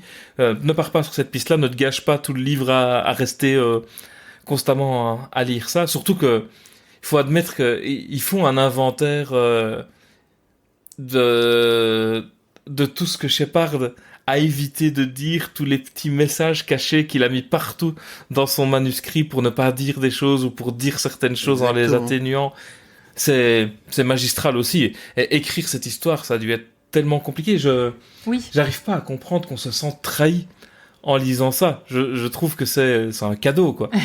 C'est te fait balader comme ça pendant 280 pages avant de se faire cueillir. Enfin, je trouve ça génial. Mais c'était les débuts des romans policiers, à part Sherlock Holmes et les Arsène Lupin, il n'y avait pas grand-chose dans le type, surtout roman d'enquête, en fait. Et c'était un accord tacite, en gros, c'est... le meurtrier n'est pas quelqu'un, enfin le narrateur n'est pas quelqu'un qu'on soupçonne. Il est juste là pour relater ce qui s'est passé. Mais moi j'ai deux choses à dire par rapport à ça. La première, c'est que en fait, elle avait déjà commencé à faire non pas le meurtrier et narrateur, mais déjà avoir son point de vue. C'était dans Mr. Brown. Oui. Alors, c'est pas un meurtrier, mais Mr. Brown fait partie des gens dont on connaît le point de vue de par ses écrits, en fait. Donc Complètement, il écrit des lettres, c'est un roman qui est plutôt un roman d'aventure pour le coup. Et là, effectivement... Il écrit un journal, Mr. Brown. Voilà, et ça contribue au fait qu'on ne le soupçonne pas. Parce qu'on lit les extraits de son journal. Parce que c'est un vieux noble, je sais plus... Si, c'est ça, c'est un diplomate. Voilà, c'est un vieux diplomate C'est un lord, hein, d'ailleurs. que tout le monde prend pour un vieux dragueur à Baldeux, tout ça. Et donc, il explique, et même lui se décrit assez volontiers comme ça, et à la fin, dans ses mémoires, quand on voit ses mémoires, il explique bien que il a vraiment trompé son monde, il en est fier. Donc il y avait déjà les prémices de ça. Et le deuxième truc que je voulais noter, c'est que moi, je trouve que justement, t'en parleras plus avant, Delphine, mais beaucoup considèrent que c'est à partir de ce roman-là où Agatha Christie a été considérée comme la reine du crime, et moi je pense que c'est justement parce qu'elle a eu l'audace de casser ce code. Mais complètement. Parce que quand tu maîtrises tellement un code que tu décides de le détourner, c'est là où tu dis, bah voilà, là c'est moi le patron. Ou la patronne en l'occurrence. Complètement. Et du coup, moi j'ai trouvé que c'est vraiment, elle avait frappé un énorme coup. J'ai trouvé que c'était un des mieux écrits. Oui, mais complètement. Là, moi je trouve qu'elle a trouvé... Pour avoir lu plein d'autres Agatha Christie qui sont ultérieures à celui-là et avoir relu récemment les précédents, je trouve que c'est là le moment où elle a trouvé sa plume, sa manière d'écrire et vraiment son ton. On avait déjà les prémices dans les romans précédents, mais là on retrouve sa dynamique, on retrouve le côté où elle nous prend dans la confidence, elle nous emmène avec elle et elle nous dit c'est bon, mets tes neurones au repos, je vais tout expliquer, t'as qu'à te laisser porter. Et ça, j'aime vraiment beaucoup cette façon de faire en fait, où c'est... Ouais, franchement. On sent pas le procédé narratif qui va t'amener à la découverte, c'est juste vas-y, prends du temps, prends du plaisir, c'est tout ce que je veux. Et c'est vraiment quelque chose que j'aime beaucoup. Et il y a aussi un truc que j'ai vraiment beaucoup... T'allais dire quelque chose, Simon, excuse-moi. Je voulais dire que dans le fait elle nous emporte, en fait, le fait de nous placer dans un narrateur qui accompagne, ben ça nous pose aussi, contrairement à un narrateur omniscient, qui voit absolument tout ce qui se passe, qui sait où est Poirot, qui sait à qui il parle. Si on avait ce type de narrateur omniscient, on saurait exactement tout ce que fait Poirot, on ne l'apprendrait pas avec le recul, et ça nous laisse dans cette position des gens qui sont en train de vivre l'enquête et qui comprennent pas ce qui se passe et qui voient des choses qui se passent autour d'eux, qui se sentent en danger même s'ils sont innocents. On se sent aussi paumé Castings des fois, dit mais pourquoi on se sent vulnérable, on se sent vraiment vulnérable parce que... Et puis on reste dans l'expectative tout le temps en fait. Mais qu'est-ce qui va se passer ? Et ici c'est le coupable.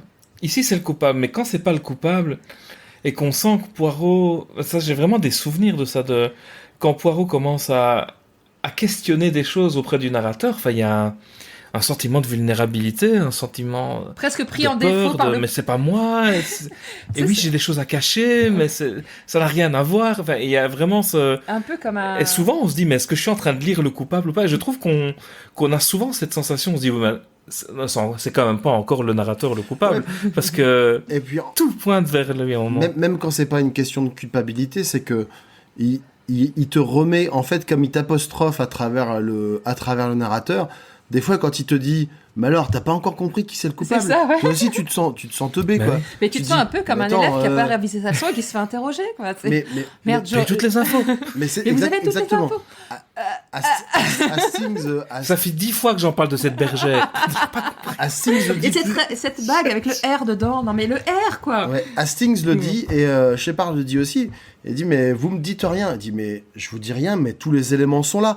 Oui, mais je recolle pas les morceaux, tu m'agaces.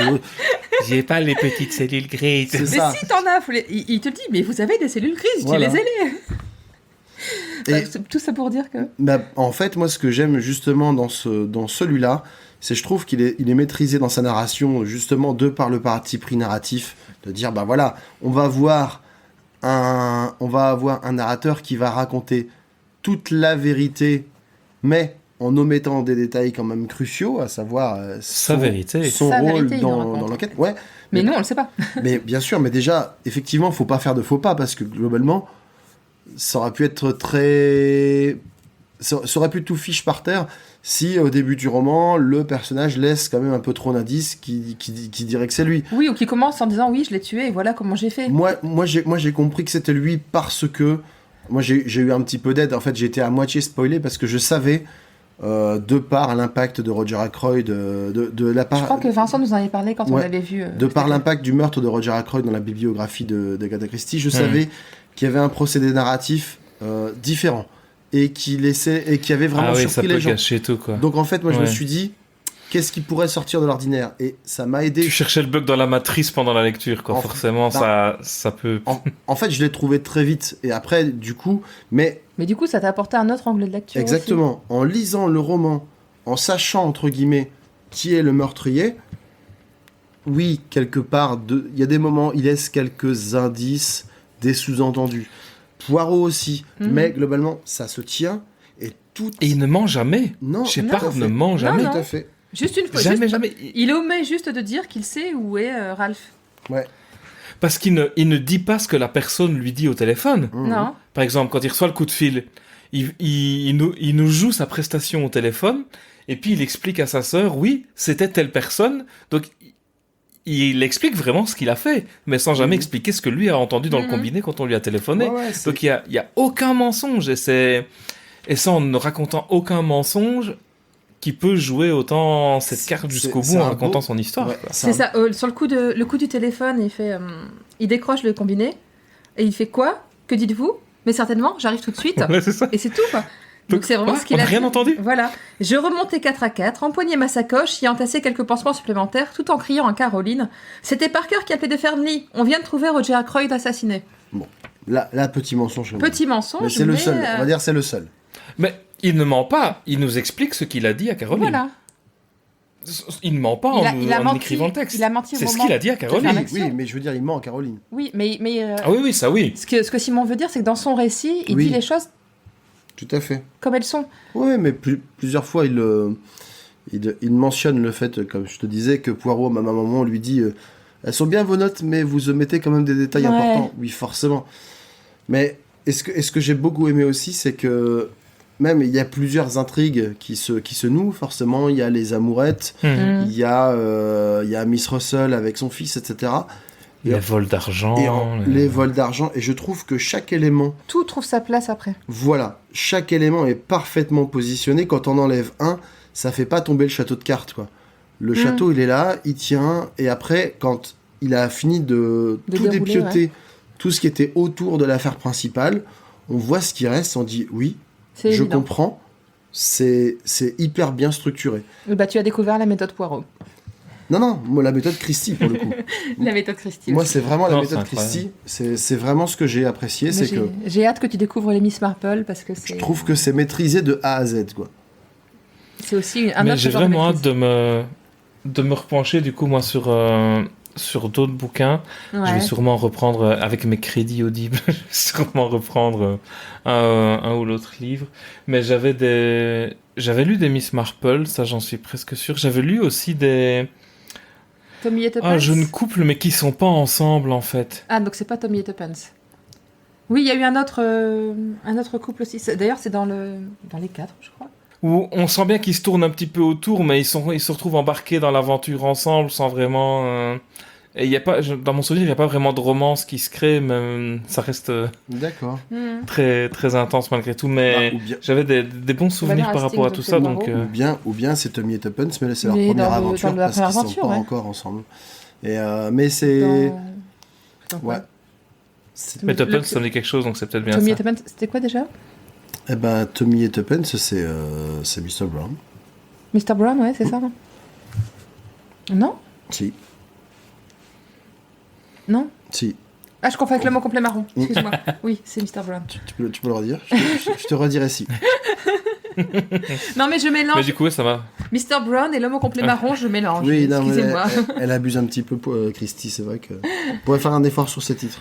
Mais je vais vraiment me repencher Bah, c'est encore cool, sur ça d'autres fait livres, parce plaisir. que ça m'a Ouais. vraiment redonné envie. Et là, je m'étais pris l'autre jeu en plus, Hercule Poirot, y a- ABC. y avait un truc dans Oui, ABC, ce je genre. le vois tout à passer fait. pas mal Ouais, en truc d'occasion et j'hésite à me le prendre, mais Et je me l'étais chopé sur Steam au détour de certaines soldes. Et je pense que ça va être un des prochains que je vais me faire. Parce que ça, ce sont des vraies enquêtes des livres, je pense, contrairement ABC au contre First Poirot, Cases, c'est un vrai livre, oui. Non, ça m'intéresse un petit peu de regarder celui-là. Et les visuels avaient l'air sympa. Donc je pense que je vais faire ça. Et puis, je vais dépenser quelques crédits audibles pour en reprendre un ou deux pour m'y remettre. Je suis toujours contente quand ça fait cet effet-là. Ça me fait plaisir. Moi, c'est vraiment un roman que j'ai beaucoup aimé redécouvrir, parce que j'avoue que j'avais oublié... Je me souvenais qu'il y avait un twist dans l'histoire. J'ai réussi à passer à côté du fait que c'était le narrateur, le meurtrier, malgré tout. Je l'ai redécouvert en lisant, et j'ai retrouvé J'ai pris beaucoup de plaisir à lire les précédents, mais là, j'ai retrouvé le plaisir extrême que ça me donne de me faire avoir par Poirot, tout simplement. Ouais. Mais là où je trouve que son roman est vraiment supérieur aux autres, c'est que je trouvais, notamment dans La mystérieuse affaire de Styles, que, en fait, dans l'enquête, dans les précédentes enquêtes, il y avait souvent des éléments où on t'explique comment Poirot est arrivé à la déduction, et t'as pas toujours, toi, l'élément qui lui permet d'arriver à ce truc-là. Alors que dans celui-là, t'as vraiment tout, pour moi, qui est sur la table. Et ça, je trouve que c'est J'ai vraiment... souvenir de ça. J'en ai un ou deux qui m'ont frustré comme ça, où il sort un truc de sa poche tout à la fin, et dit oui, mais on l'avait pas, nous, ça. Comment est-ce que tu voulais qu'on arrive à ta déduction? C'est vrai que ça j'ai ce souvenir-là quelquefois. Elle se détache de l'influence de Conan Doyle. Ouais, peut-être. Mais moi, je trouve que c'est une évolution vraiment positive.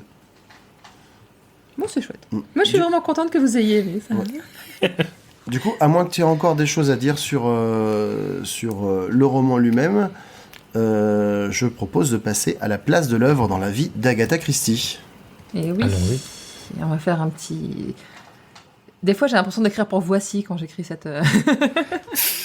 Ça, aujourd'hui, c'était un peu ça, mais... Donc, nous avions laissé, lors de l'épisode précédent, le couple Christie en pleine crise. Agatha est devenue une veuve du golf qui s'ennuie, c'est-à-dire que son mari passe son temps à jouer au golf et la délaisse complètement. Et Archie en vient à ne presque plus passer de temps chez lui. Donc Archibald Christie, Simon, donc, qu'elle a épousé en 1919. Et qu'elle a épousé en 17 et avec qui elle a eu un enfant en 19, je crois. Oui, c'est ça. Donc progressivement, chacun va mener sa vie de son côté. Agatha écrit, Archie joue au golf. De moins en moins de choses les lient.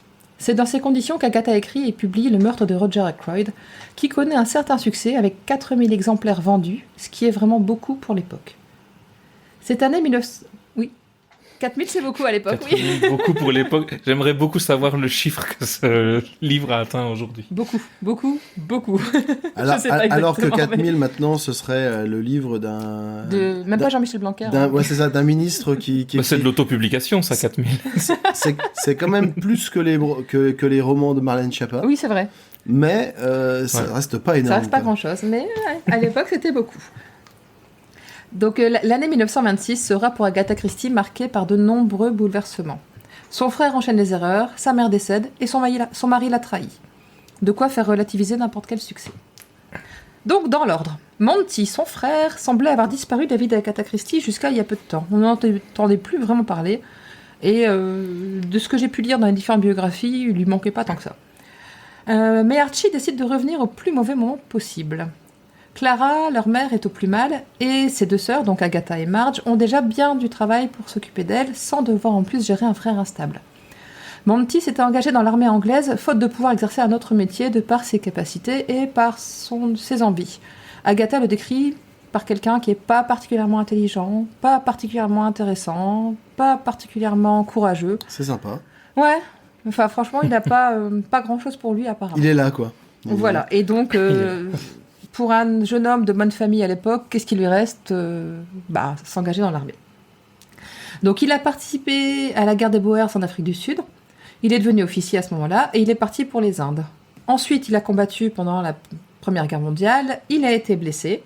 Il est revenu en Angleterre où il est resté à la charge de sa mère et il lui a fait vivre une vie infernale. Par exemple, dans les différentes biographies que j'ai, il est raconté qu'il s'amusait à faire du tir au pistolet en tirant sur des cibles proches des visiteurs qui venaient rendre visite à sa mère. C'était pour faire des blagues, ça l'amusait beaucoup, ce que Clara avait de plus en plus de mal à accepter. Bon, il y avait peut-être un petit... Étonnamment. Il y avait peut-être un petit syndrome post-traumatique, hein, quelque part, non? Oui, peut-être bien, oui. Mais à l'époque, on ne devait pas trop le connaître. Voilà, Voilà. on n'en parlait pas, mais peut-être que le monsieur, il a vu Il des avait un trucs. truc qu'il avait très mal vécu. Si déjà il avait pas la lumière à tous les étages, bon, tu Voilà. fais une ou deux guerres et après, bon. C'est ça. Ouais, entre l'Afrique du Sud, les Indes et puis la guerre de 14, il a dû voir des choses. Je hein. pense Voilà. qu'il a dû faire des trucs dont il n'était pas forcément très fier. C'est pour ça que j'ai parlé d'un Oh. frère instable plutôt que con, fou, bête, ce que tu veux. Quoi. Ouais.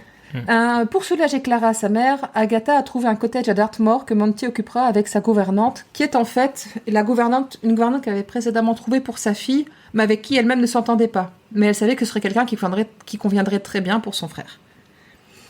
Clara s'est éteinte au mois d'avril 1926. Agatha, appelée lorsque Clara était au plus mal, arrive trop tard dans leur maison familiale. Archie, lui, est en voyage d'affaires en Espagne. Donc il n'est pas présent au moment des funérailles, et il se retrouve à Styles une semaine après l'enterrement. Archie, lui, il n'est pas très doué pour réconforter quiconque, et donc pour réconforter sa femme, et il lui propose, à moitié en rigolant, de repartir en Espagne avec lui pour se changer les idées. Mais Agatha, elle, c'est pas ce qu'elle a envie, elle veut pouvoir vivre son deuil complètement, se consacrer au tri des affaires, etc., pour pouvoir vraiment dire au revoir à sa mère, et elle a besoin de son soutien.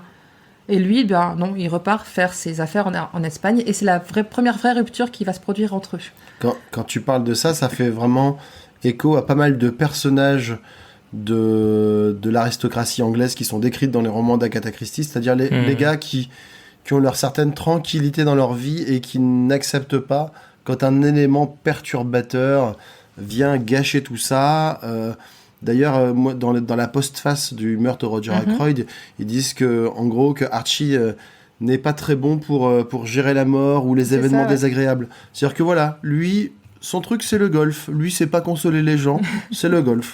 Mais c'est pour ça que cette rubrique, j'aime bien la faire, parce que ça donne un éclairage aussi sur d'où elle tire ses idées, quoi. Mais du coup, c'est un peu, Ouais. c'est un peu con parce que au début, quand ils se rencontrent, et c'est là qu'on voit aussi les différents stades de la vie amoureuse, c'est-à-dire, on a l'impression que c'est un peu un aventurier, Complètement. ce qui résonne avec les envies d'Agatha, donc qui se complètent vachement bien. Et là, à l'inverse, Au fur et on à mesure, découvre- elle veut voyager, lui, il rêve que de rester, que d'aller dans les endroits où il pourra jouer au golf. ouais, c'est ça. On découvre un portrait complètement différent d'Archie et le mec qui semblait au début plutôt cool, quoi. Et là, il devient assez insupportable. C'est ça. Est-ce que Caroline tient un petit peu de Archie, du coup? À s'occuper des ragots, à ne pas faire grand-chose, à jouer au Non, mahjong, parce que Archie, il s'occupe pas du tout des ragots, lui, il vit sa petite vie tranquille dans son coin, et il s'en fout de ce qui se Ouais. passe autour. Hmm. Moi, Caroline, je verrais peut-être un peu plus Marge, la sœur d'Agatha. Ou une pré-Miss Marple. Ouais, une prémisse Marple aussi sur certains aspects, ouais. Et donc, voilà, Archie repart en Espagne et laisse Agatha gérer toute seule. Très sympa. Ouais, c'est clair. Mais c'est une vraie épreuve pour Agatha. Elle doit s'occuper en plus toute seule du tri des affaires et des souvenirs de famille, tout simplement parce que pendant ce temps-là, sa sœur va s'occuper de ses propres enfants et de la fille d'Agatha. Donc, Agatha va s'installer à Ashfield, la maison familiale, pour faire le tri. Pendant ce temps-là, donc, comme je disais, Marge va garder Rosalind et Archie ne s'occupe même pas de sa fille. Il va se loger dans son club à Londres et vivre sa vie tranquillou. Et du coup, la maison de Styles, parce qu'ils ont appelé leur maison Styles, qu'aucun d'eux n'aime, va être louée. Le tri d'Ashfield est, on s'en doute bien, très lourd émotionnellement pour Agatha. Elle retrouve des affaires de sa mère, elle retrouve des affaires de sa grand-mère aussi, qu'elle adorait. Elle revit plein de souvenirs d'enfance, qu'elle a eu très très heureuse. Et elle aurait besoin du soutien de son mari. Mais lui ne va pas faire le déplacement pour Ashfield parce que Torquay, la ville où se trouve la maison, est beaucoup trop loin de Londres. Les horaires sont pas pratiques pour les allers-retours. Il a beaucoup de travail. Et puis certainement aussi, même s'il ne le dit pas, il n'a aucune envie de rater sa partie de golf. Donc ça va se dérouler comme ça. C'est une période un peu difficile. Et on arrive aux 7 ans de Rosalind, leur fille. Donc les Christie se retrouvent à Ashfield pour fêter l'anniversaire de leur fille. Et ils devraient partir en vacances en Italie. Mais quand Archie arrive, Agatha le trouve bizarre. Et en fait, il lui avouera rapidement la raison de son malaise. Il est tombé amoureux d'une jeune fille de 10 ans, la cadette d'Agatha, qu'il a rencontrée chez des amis. Et il veut divorcer pour épouser cette femme. Donc là, c'est un énorme choc pour Agatha. C'est un coup de marteau sur la tête. Mais c'est tellement un choc qu'elle va à peine parler de cette période dans son autobiographie. Elle veut pas... C'est pas la peine de revenir sur ses mauvais souvenirs, en fait. Elle ne veut pas divorcer. Elle aime encore son mari, et le divorce, pour elle, c'est pas concevable, encore moins quand il y a des enfants. Archie essaye accepte d'essayer une réconciliation avec Agatha. Ils vont essayer pendant quelques mois, mais ça va servir à rien. Il va finir par retourner vers cette jeune femme.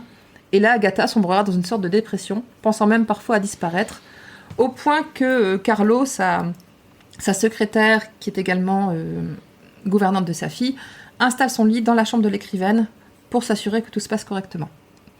Et la situation va se dégrader encore et encore jusqu'à l'altercation de trop, en décembre 1926, le mois qui verra la disparition d'Agatha Christie. Et ça, j'en parlerai plus la prochaine fois. C'est dans ce contexte tendu qu'Agatha a écrit Le meurtre de Roger Ackroyd. Elle a raconté que l'idée de l'intrigue lui est d'abord venue de son beau-frère, James Watt, qui lui avait dit qu'il aimerait lire un livre dans lequel c'est Watson le coupable. Elle a mis de côté l'idée, jusqu'au jour où elle a reçu un courrier des plus inattendus. Lord Louis Mountbatten, pour nos auditeurs, c'est l'oncle du prince Philippe, le mari de la reine Elisabeth II, qui lui écrit pour lui conseiller d'écrire une histoire à la première personne racontée par celui qui est le meurtrier. C'est que ça commence quand même déjà à être une taulière dans le monde de l'écriture pour que un membre de la famille royale lui écrive. La famille royale lui dit tu ferais pas une histoire avec un gars. Exactement. Toi, tu serais peut-être capable, toi. S'il vous plaît. S'il vous plaît, madame. Et donc, la romancière a entrepris d'écrire cette histoire difficile à mener jusqu'au bout sans révéler que le narrateur, personne de confiance s'il en est le meurtrier que tout le monde recherche. Agatha elle-même a précisé que cet exercice lui a demandé une attention et un travail considérables. Le meurtre de Roger Ackroyd, comme on l'a déjà dit, a été contesté à sa sortie. Ça a été un succès, mais malgré tout, les lecteurs lui ont écrit directement, donc à Agatha Christie, pour lui reprocher d'avoir emprunté un procédé malhonnête et de les avoir piégés en ne respectant pas les codes du roman policier. Le narrateur ne peut pas être le meurtrier. C'est tendre un piège au lecteur qui, confiant en celui qui raconte l'histoire, ne pensera pas un instant que c'est lui le coupable. Pour en savoir plus là-dessus, vous pouvez aller sur la page Wikipédia du meurtre de Roger Ackroyd, qui est très très complète, avec un portrait de chacun des protagonistes de l'histoire, avec un résumé relativement complet, et ensuite une analyse qui est très fine et très intéressante à lire. Mais comme quoi on dit souvent l'époque actuelle ou même les époques avant, on ne fait que décroître. Le courrier des lecteurs, c'était déjà tout pourri. Hein. Mais complètement. Je veux dire, dans les années 80, on avait vous avez vu la cravate de Jean-Pierre Foucault, comment il était mal habillé dans Sacrée Soirée, ça se fait pas. Et là, tu vois, à l'époque, il disait non, t'as pas le droit de faire ça. J'ai lu un truc, je m'y attendais pas. Remboursé. C'est un peu ça. Oui. Mais on a une vision déformée parce que maintenant on a accès à tout ce que tout le monde dit partout dans le monde, alors qu'avant, le courrier des lecteurs qu'elle recevait, il y a quelqu'un qui le lisait, quoi. Exactement. C'était pas publié dans le journal toutes les semaines que tout le monde lisait, donc. Tout à fait. Mais ça a toujours existé. Mais il y a eu aussi des critiques littéraires dans les grands journaux qui lui ont fait ce reproche-là. J'ai pas les livres sous les yeux, mais j'ai plein de citations à ce sujet-là qui racontent les réactions des critiques, et c'était un peu la même chose, quoi. Mais de qui elle se moque en faisant ça? C'était vraiment cette c'est ça, le mec qui le prend personnellement. Elle a un je suis sûr, elle a écrit ce bouquin pour se moquer de moi, de mon intelligence, parce que d'habitude je devine, et là j'ai pas deviné. Elle a rompu le contrat de confiance entre l'auteur et le lecteur. Il faut demander à Darty s'ils peuvent faire quelque chose ou pas. Je ne sais pas. Alors, j'ai 2 petits trucs en plus. Ce roman a été le premier roman qui a été publié en épisode par l'Evening News. Il a été publié en 54 épisodes et il portait le titre de Who Killed Ackroyd. Et la dédicace du livre s'adresse à une certaine Punky. Et cette Punky, en fait, c'est le surnom de la sœur aînée de l'autrice, donc le surnom de Marge. Cette dédicace, elle dit... J'ai oublié de préparer ma page. Ouh, le manque de préparation. Il n'y a aucun lien avec Punky Brewster, du coup. Aucun, absolument. Dommage. J'aime bien Punky Brewster. Donc là, j'ai le droit de faire des bruits de page parce que je cherche ma page. Attends, je te... Moi, j'aime bien la musique punk rock. c'est ça. Et donc, et dès la dédicace, elle se moque des lecteurs. Écoutez bien. À Punky, qui aime les romans policiers classiques avec un cadavre, une enquête et des protagonistes tous soupçonnés à tour de rôle. Ben voilà. Et j'ai beaucoup aimé cette dédicace a posteriori, en fait. Oui. Bah non, c'était à Punky. T'es con. Ça a très bien marché, bravo. J'arrive toujours à la voir une fois par épisode. Et pas toujours au moment où je m'y attends. C'est ça qui est bien. C'est que C'est ça qui est bien. des fois, je fais des vannes, C'est je pour me les dis, trucs. ça va marcher, et chou blanc. J'ai chaud. Et là, du coup, celle-là, elle était bien, c'est bon, j'ai validé. Je l'ai pas Par- vu venir. Parfait. Comme quoi, l'élément de surprise, ça Ça marche reste toujours. déterminant. Ça marche. Elle a été trahie, elle pensait que ta blague allait arriver plus tôt, que c'était pas le narrateur qui allait la faire. C'est ça. C'est ça, ouais. Donc voilà, je sais pas si tu as des questions, Simon, si tu as appris des choses. Non, c'est assez clair. Oui, mais j'ai pas trop. Je sais que c'était compliqué pour Agatha Christie, que sa vie n'avait pas été simple. Je sais que ça n'a pas été simple aussi dans mon souvenir. Son début de carrière, de se faire accepter, ça n'a pas été forcément très facile. À cette époque-là, encore plus. Mhm. Mais ouais, c'est intéressant de voir un petit peu le contexte qui a provoqué tout ça. Bah c'est ça, oui. Ouais, c'est pour ça que j'aime bien faire cette petite rubrique. Donc on peut peut-être passer aux adaptations. Ouais. Oui. Donc en fait, donc j'ai cherché un peu ce qu'il y avait comme adaptation.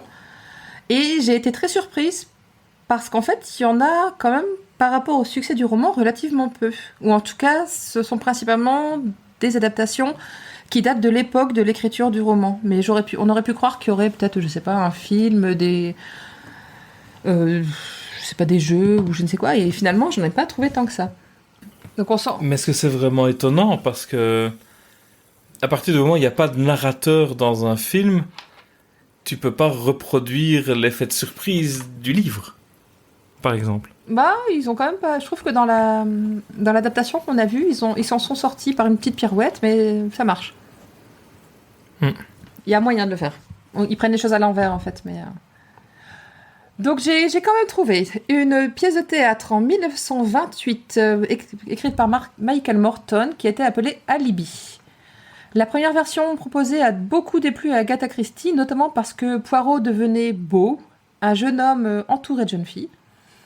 Et elle a réussi à faire pression sur le réalisateur, enfin le Metteur en scène. le metteur en scène, merci, pour que ce soit changé et qu'on finisse par avoir un personnage qui était quand même plus proche de son personnage. La pièce a connu un certain succès, elle a été jouée 250 fois. Et elle a inspiré Agatha Christie pour l'écriture de sa première pièce de théâtre qui s'appelle Black Coffee. Alibi a ensuite été à l'origine du premier film parlant basé sur une histoire d'Agatha Christie en 1931. Et la pièce de théâtre a été adaptée à Broadway en tant que Fatal Alibi en 1932, mais par contre là ça a été un flop, ça s'est arrêté après 24 représentations. Alibi a été adapté en France aussi en 1932 sous le nom de Seigneur Brocoli, qui est le nouvel avatar d'Hercule Poirot. Donc ce n'est pas le détective Hercule Poirot, mais c'est le Seigneur Brocoli. Bah, c'est Poirot, Brocoli, super. Ouais, Ils c'est sont- ça, ouais. Ouais, c'est Je génial. pense qu'ils me détestent. Là aussi, je le prends personnellement. Alors, Le meurtre de Roger Ackroyd a été adapté pour la radio par Orson Welles en 1939, et il y jouait les rôles de Poirot et du docteur Shepard. Et il y eut... Ouais, c'est quand même un gros truc. Ça devait être quelque chose. Ouais, c'est clair. Et il y eut aussi une adaptation radiophonique française en 1957, avec un acteur de la comédie française qui jouait le rôle de Poirot. La seule adaptation cinématographique récente, en fait, que j'ai trouvée, c'est l'épisode 1 de la saison 7 de Agatha Christie's Poirot, la fameuse série avec David Suchet. Et il y a aussi l'habituelle bande dessinée avec les mêmes auteurs qu'on retrouve à chaque épisode. Et j'avoue que j'avais la flemme de noter leur nom et je l'ai oublié. Je vous prie de m'excuser si l'auteur et le dessinateur de la bande dessinée nous écoutent. Donc on a vu l'épisode de la série Poirot. Oui. Et comme je disais, on commence avec tout simplement Poirot qui lit le journal du docteur Shepard. Mais on ne sait pas... il lit juste le journal du docteur Shepard. On ne sait pas que c'est le journal du meurtrier. Et Ouais. après- Voilà. Moi, ce que j'en ai pensé, c'est qu'effectivement, il y a quand même pas mal de modifications. Ouais. Comme tu disais, finalement, on lit le journal du meurtrier plutôt que de voir les pensées du personnage. Aussi, le docteur Shepard est beaucoup moins présent parce qu'il Oui. est remplacé par l'inspecteur Japp, l'habituel compère de Poirot, qui du coup apporte un élément beaucoup plus comique parce que les deux, quand ils se retrouvent, ils sont comme larrons en foire. Ils se font des petites vannes, tout ça. Ils se taquinent sur leurs habitudes respectives. La différence aussi, c'est que là, Poirot est connu de tout le monde. Dès le début, tout le monde sait qui est Poirot. Poirot est un... Alors, dans le livre, Poirot connaît Roger Ackroyd depuis qu'il s'est installé dans le village, je pense. Mais alors que là, il est venu parce qu'il connaissait Roger Ackroyd, en fait, et qu'ils étaient amis et qu'il s'est installé auprès de son ami. Et du coup, Poirot est tout de suite sur les lieux, car il avait rendez-vous avec Ackroyd le soir du meurtre, alors que dans le roman, il faut quand même qu'on lui demande d'intervenir. Ouais. Il y a des changements comme Parker qui est un ivrogne qui se fait buter à la sortie d'un bar. D'un bar, mais parce qu'il en savait trop. Oui, mais du coup, c'est un peu... c'est un rajout un peu étrange. À l'inverse, il y a des omissions ou des illusions comme le personnage de Miss Russell, qui n'est tout simplement pas là, la gouvernante, n'importe quoi. le chasseur aussi, Blunt. Pas James, lui, par contre, mais qui, du coup, n'existe tout simplement pas. Et puis, ce que je trouve un petit peu différent et un peu dommage, qui m'a un peu gêné, c'est le ton du journal que je trouve vraiment très aigri. Oui, beaucoup plus, ouais. Dans le roman, c'est quelqu'un qui a vécu sa vie, qui a eu l'occasion de faire quelque chose et qui essaye de s'en tirer globalement. Mais là, c'est vraiment très... dès le début, c'est très critique. Là, on parle pas de cancanage, on dit que les gens dans la campagne anglaise sont vraiment tous pourris jusqu'à la moelle et qui cachent tous de noirs secrets. Enfin, là, t'as vraiment l'impression que c'est Macbeth, quoi. Et... Ouais, parce que dans le livre, il est même plutôt heureux de participer à cette enquête, parce qu'il est convaincu qu'il est en train de berner Poirot et que ça va être fantastique pour lui, mais il y a un côté enjoué, je trouve. Il est heureux de participer à l'enquête, il est heureux qu'on lui donne une place là-dedans, donc je ne sais pas comment, je n'ai pas vu, mais j'ai juste parcouru très rapidement quelques séquences comme ça dans l'épisode pour voir un petit peu, dans l'épisode de la série, voir un petit peu ce que ça donnait. Et je me retrouvais pas, en fait. Je ne comprenais pas où j'étais dans le livre. À chaque fois que je m'arrêtais, je voyais des choses que je n'ai pas souvenir d'avoir lues. C'était très très perturbant au niveau d'adaptation. Ouais, ça m'étonne pas parce que c'est vrai que toutes ces petites touches un peu différentes font que ça change quand même beaucoup la tonalité, je trouve, de l'œuvre.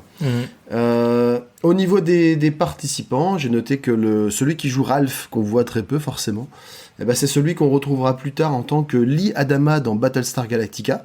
Ouais, ça, donc, tu me l'avais dit. Quand même un gros écart, grand écart latéral au niveau de l'acting. Et au niveau des adaptations, on a bien entendu, comme d'habitude, Roger Carrel, qui fait la voix de David Suchet, à savoir Benny, l'Astérix, j'en passe et des meilleurs. Mais la voix du docteur, donc le meurtrier, le docteur James Shepard, c'est un certain Philippe Dumas qu'on connaît très bien aussi, qui est un acteur de cinéma, de théâtre, mais également pointure du doublage. Alors du coup, j'ai noté un petit peu tout ce qu'il avait doublé, et j'en ai noté certains, ça va te faire tilt, Delphine, parce que c'est la voix de Satanas. Oh putain. De Gargamel. Oui, ça tu me l'avais dit. Ah ouais. d'Obi-Wan Kenobi, donc Alec Guinness dans la trilogie initiale, de Balthazar Picsou, du prince Jean dans dans Robin des Bois de Disney, Papa Schultz, Cornelius Fudge dans forcément Harry Potter. Oui, mais c'est là que je l'avais vu, oui. Tout à fait. J'ai passé l'épisode à chercher où je l'avais vu, ce gars. Où j'avais eu cette voix, et il m'a rien dit, quoi. Moriarty dans la série animée Sherlock Holmes, celle dans laquelle avec les chiens. Miyazaki. Mais aussi la voix des génériques et des jingles de Rire et Chanson. Oh putain. Voilà. Et en tout dernier, je l'ai gardé pour la cerise, c'est également la voix de Otto, l'allemand, dans Malcolm. Punaise! Si tu te souviens, voilà. Oui, donc c'était lui qui avait une voix comme ça. Le ranch. Oui, c'est ça, le patron de ranch, complètement incompétent. Voilà. Voilà l'intégralité de mes notes sur l'adaptation. À toi. Alors moi, j'avoue, j'ai rien noté. Parce que j'étais en train de tricoter. Mais non, mais globalement, je me demandais comment ils arriveraient à faire fonctionner ce récit de quelqu'un qui assiste, et donc la lecture d'un journal qu'on fait finalement. Et ils l'ont fait en lecture de journal par Poirot directement.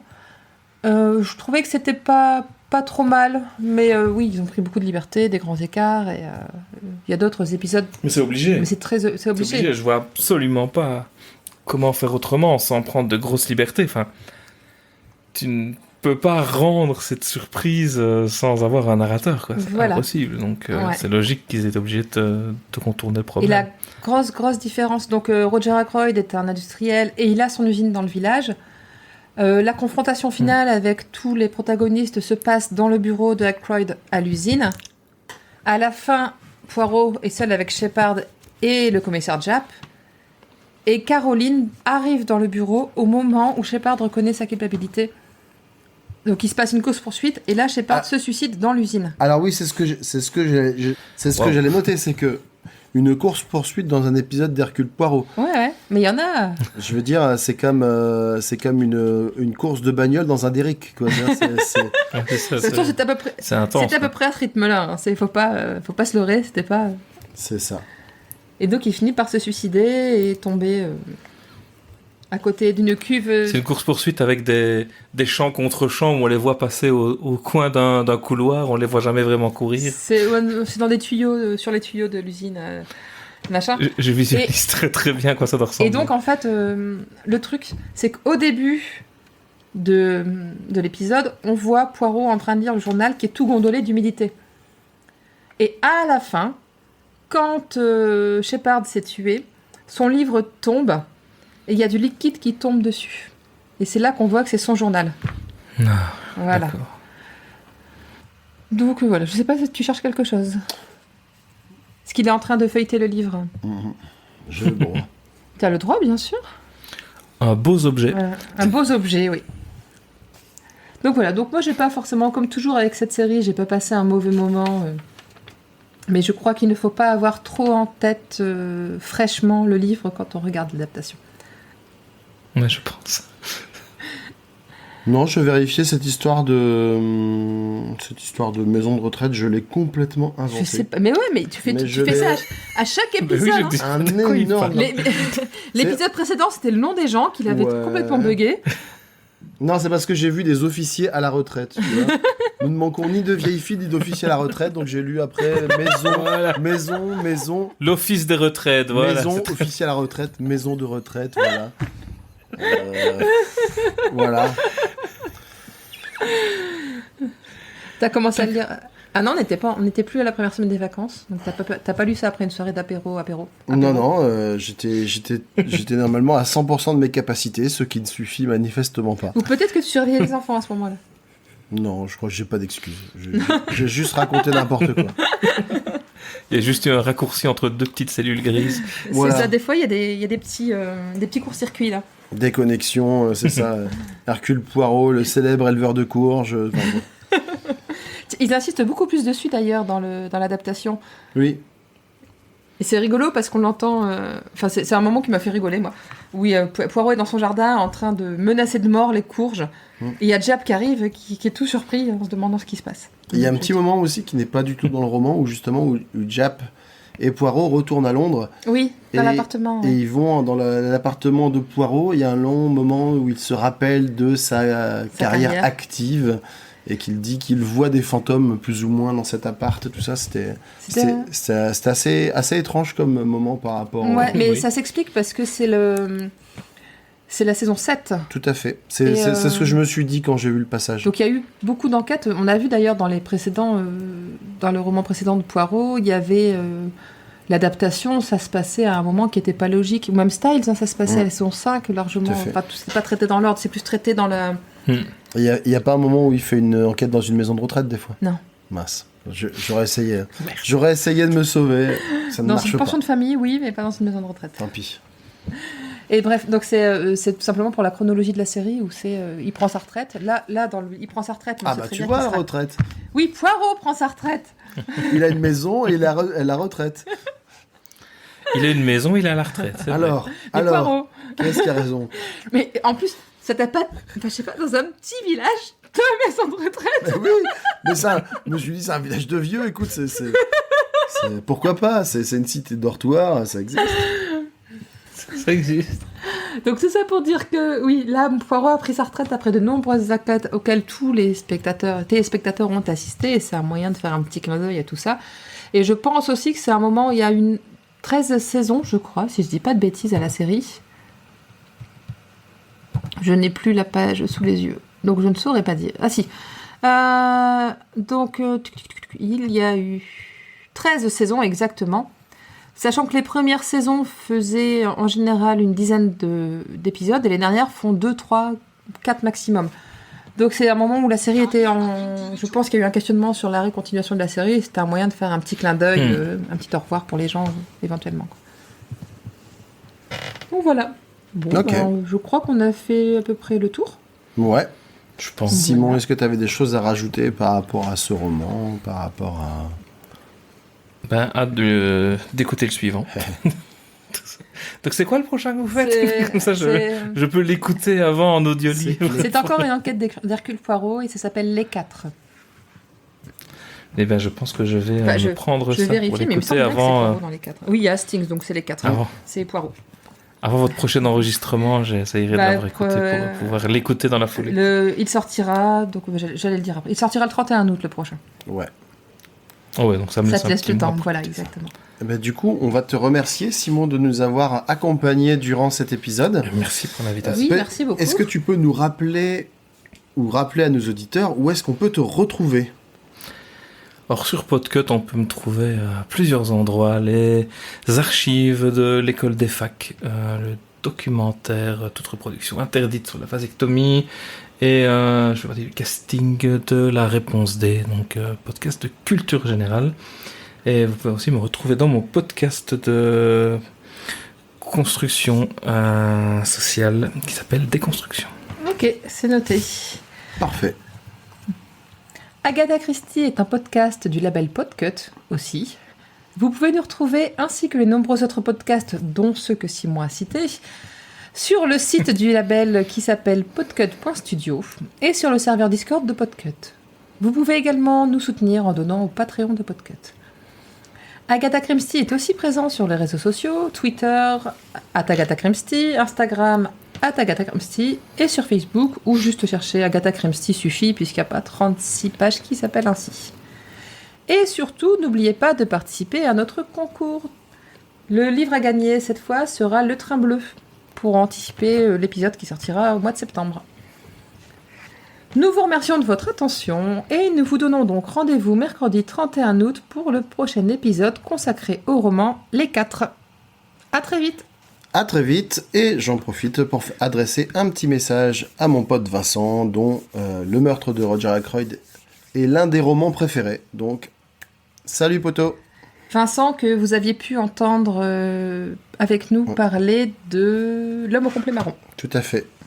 Voilà. Et merci encore Simon pour ta participation. Et merci à vous, et je suis sur Audible. C'est en train de télécharger. Bravo. Au revoir à Au revoir. tous. Au revoir. Ah oui, ces petites cellules grises ont fait du bon travail aujourd'hui.